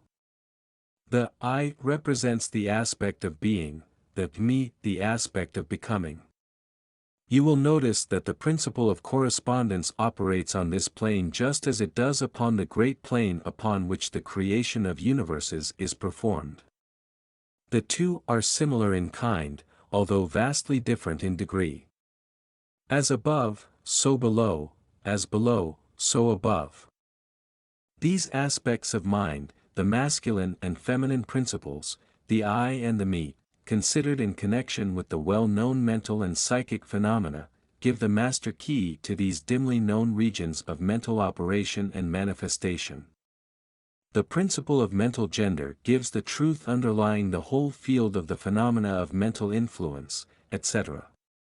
The tendency of the feminine principle is always in the direction of receiving impressions, while the tendency of the masculine principle is always in the direction of giving out, or expressing. The feminine principle has a much more varied field of operation than has the masculine principle. The feminine principle conducts the work of generating new thoughts, concepts, ideas, including the work of the imagination. The masculine principle contents itself with the work of the will, in its varied phases. And yet without the active aid of the will of the masculine principle, the feminine principle is apt to rest content with generating mental images which are the result of impressions received from outside, instead of producing original mental creations. Persons who can give continued attention and thought to a subject actively employ both of the mental principles, the feminine in the work of active mental generation, and the masculine will in stimulating and energizing the creative portion of the mind. The majority of persons really employ the masculine principle but little and are content to live according to the thoughts and ideas instilled into the me from the I of other minds. But it is not our purpose to dwell upon this phase of the subject, which may be studied from any good textbook upon psychology. With the key that we have given you regarding mental gender, the student of psychic phenomena is aware of the wonderful phenomena classified under the head of telepathy, thought transference, mental influence, suggestion, hypnotism, etc. Many have sought for an explanation of these varied phases of phenomena under the theories of the various dual-mind teachers. And in a measure they are right, for there is clearly a manifestation of two distinct phases of mental activity. But if such students will consider these dual minds, in the light of the Hermetic teachings regarding vibrations and mental gender, they will see that the long sought for key is at hand. I and the phenomena of telepathy, it is seen how the vibratory energy of the masculine principle is projected toward the feminine principle of another person, and the latter takes the seed thought and allows it to develop into maturity. In the same way suggestion and hypnotism operates. The masculine principle of the person giving the suggestions directs a stream of vibratory energy or will power toward the feminine principle of the other person, and the latter accepting it makes it its own and acts and thinks accordingly. An idea thus lodged in the mind of another person grows and develops, and in time is regarded as the rightful mental offspring of the individual, whereas it is in reality like the cuckoo egg placed in the sparrow's nest, where it destroys the rightful offspring and makes itself at home. The normal method is for the masculine and feminine principles in a person's mind to coordinate and act harmoniously in conjunction with each other. But, unfortunately, the masculine principle in the average person is too lazy to act, the display of willpower is too slight, and the consequence is that such persons are ruled almost entirely by the minds and wills of other persons, whom they allow to do their thinking and willing for them. How few original thoughts or original actions are performed by the average person. Are not the majority of persons mere shadows and echoes of others having stronger wills or minds than themselves? The trouble is that the average person dwells almost altogether in his me consciousness, and does not realize that he has such a thing as an I. He is polarized in his feminine principle of mind, and the masculine principle, in which is lodged the will, is allowed to remain inactive and not employed. The strong men and women of the world invariably manifest the masculine principle of will, and their strength depends materially upon this fact. Instead of living upon the impressions made upon their minds by others, they dominate their own minds by their will, obtaining the kind of mental images desired, and moreover dominate the minds of others likewise, in the same manner. Look at the strong people, how they manage to implant their seed thoughts in the minds of the masses of the people, thus causing the latter to think thoughts in accordance with the desires and wills of the strong individuals.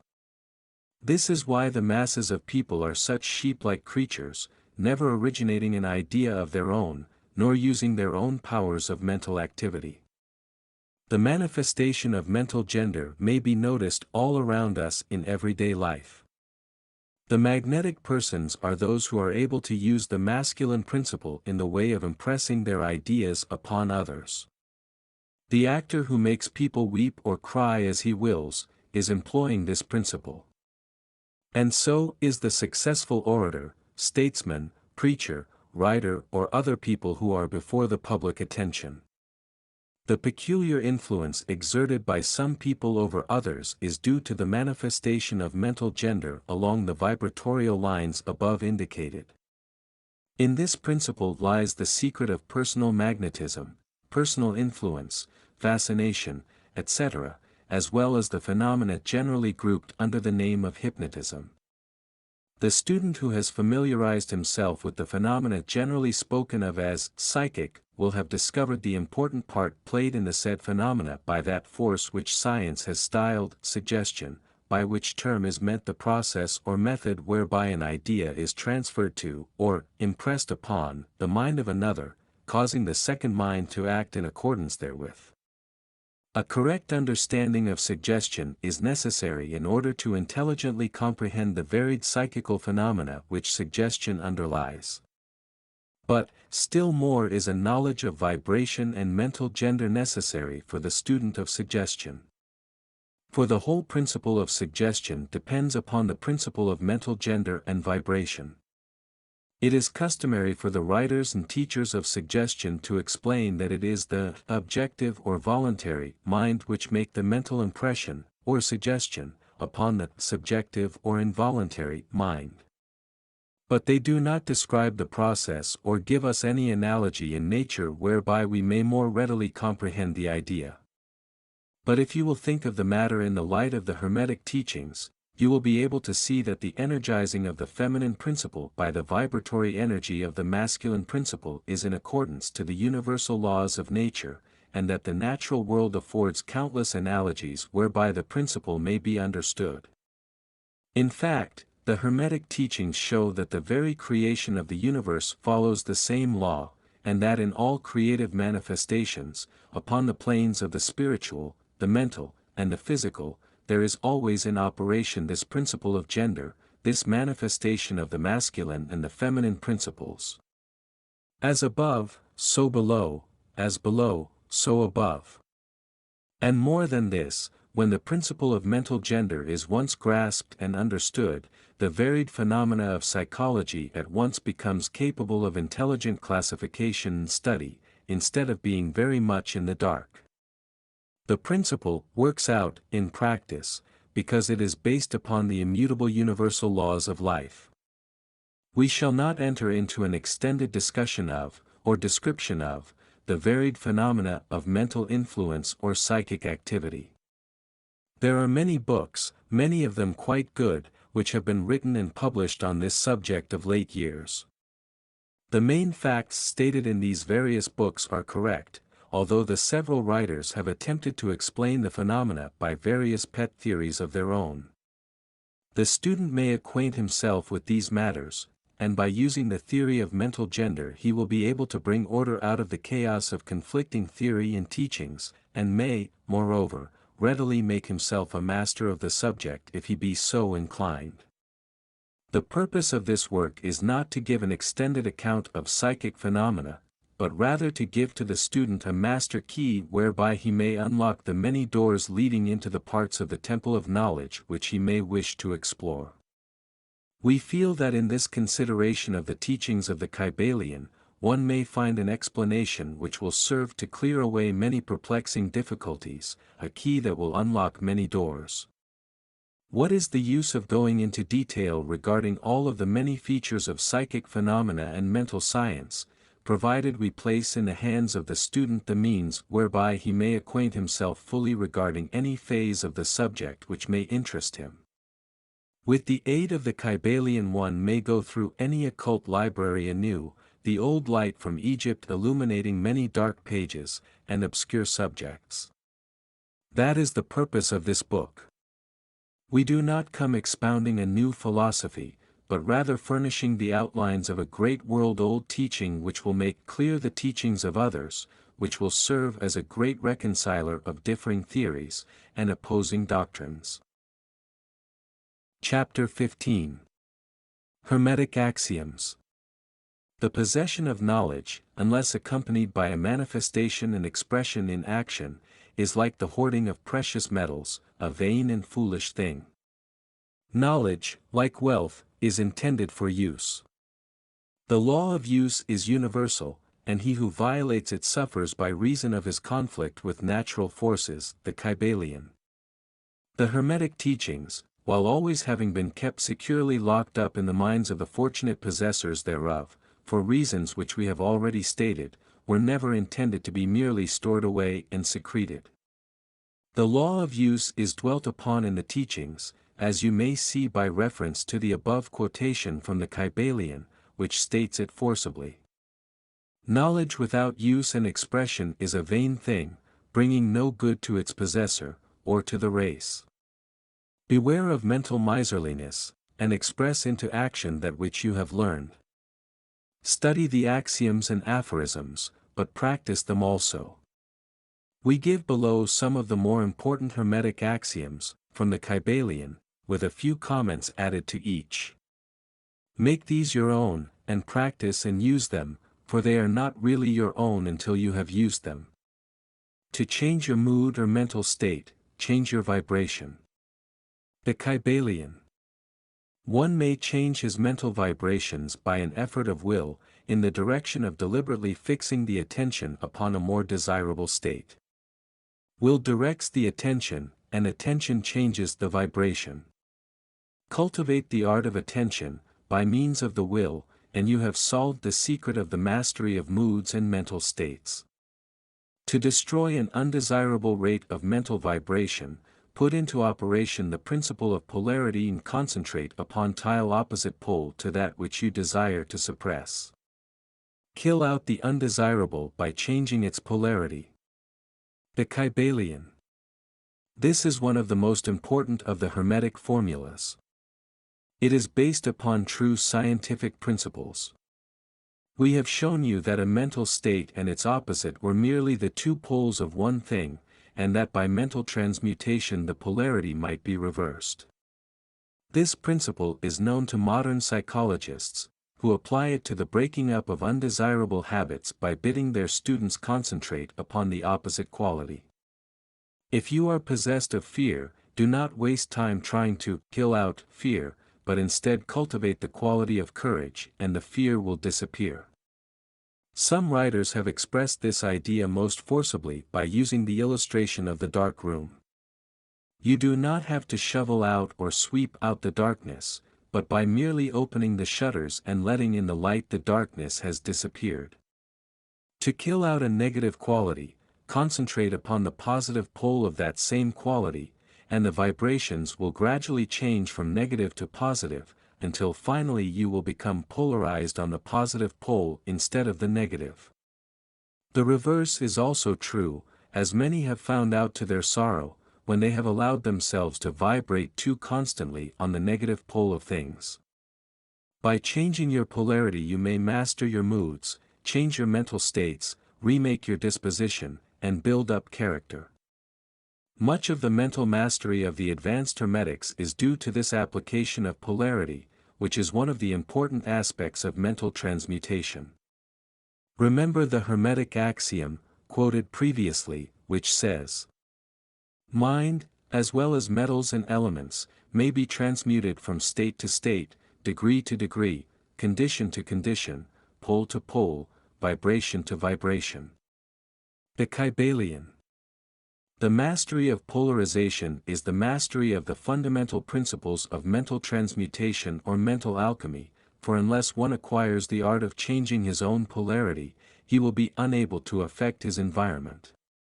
An understanding of this principle will enable one to change his own polarity, as well as that of others, if he will but devote the time, care, study and practice necessary to master the art. The principle is true, but the results obtained depend upon the persistent patience and practice of the student. Rhythm may be neutralized by an application of the art of polarization, the Kybalion. As we have explained in previous chapters, the Hermetists hold that the principle of rhythm manifests on the mental plane as well as on the physical plane, and that the bewildering succession of moods, feelings, emotions, and other mental states, are due to the backward and forward swing of the mental pendulum, which carries us from one extreme of feeling to the other. The Hermetists also teach that the law of neutralization enables one, to a great extent, to overcome the operation of rhythm in consciousness.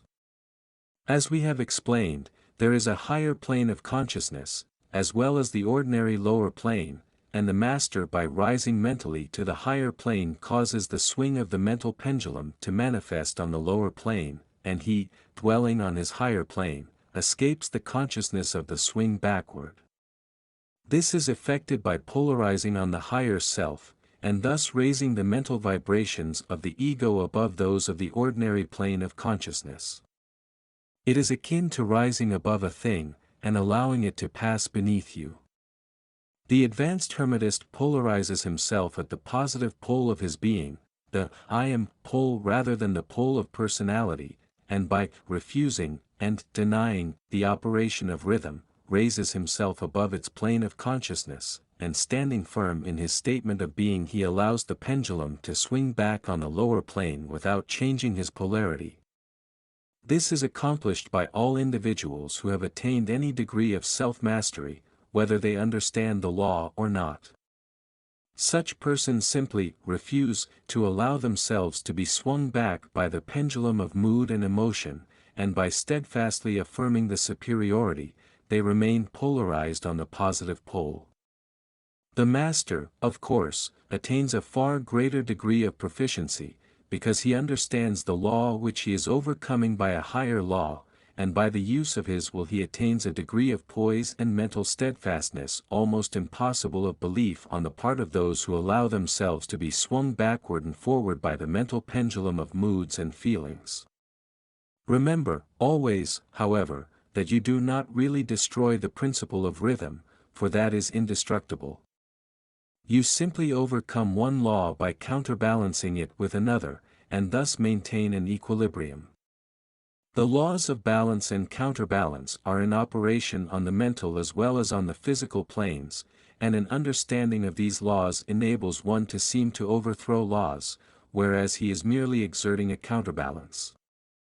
Nothing escapes the principle of cause and effect, but there are many planes of causation, and one may use the laws of the higher to overcome the laws of the lower, the Kybalion.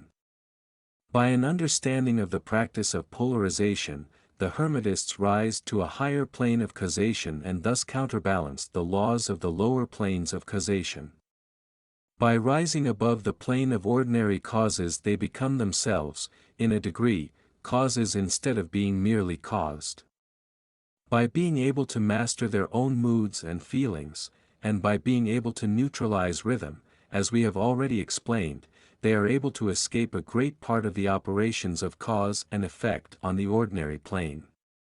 The masses of people are carried along, obedient to their environment, the wills and desires of others stronger than themselves, the effect of inherited tendencies, the suggestions of those about them, and other outward causes, which tend to move them about on the chessboard of life like mere pawns.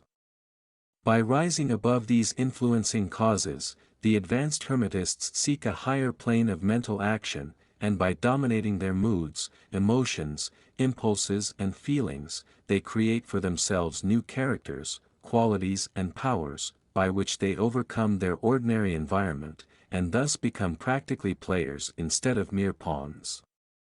Such people help to play the game of life understandingly, instead of being moved about this way and that way by stronger influences and powers and wills. They use the principle of cause and effect, instead of being used by it. Of course, even the highest are subject to the principle as it manifests on the higher planes, but on the lower planes of activity, they are masters instead of slaves. As the Kybalion says, "The wise ones serve on the higher, but rule on the lower. They obey the laws coming from above them, but in their own plane, and those below them, they rule and give orders. And, yet, in so doing, they form a part of the principle, instead of opposing it. The wise man falls in with the law, and by understanding its movements he operates it instead of being its blind slave.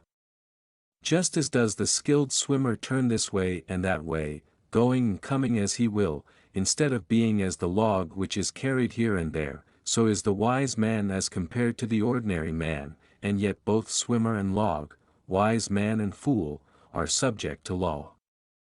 He who understands this is well on the road to mastery, the Kybalion. In conclusion, let us again call your attention to the Hermetic axiom: true Hermetic transmutation is a mental art. The Kybalion. In the above axiom, the Hermetists teach that the great work of influencing one's environment is accomplished by mental power. The universe being wholly mental, it follows that it may be ruled only by mentality. And in this truth is to be found an explanation of all the phenomena and manifestations of the various mental powers which are attracting so much attention and study in these earlier years of the 20th century. Back of and under the teachings of the various cults and schools, remains ever constant the principle of the mental substance of the universe. If the universe be mental in its substantial nature, then it follows that mental transmutation must change the conditions and phenomena of the universe. If the universe is mental, then mind must be the highest power affecting its phenomena.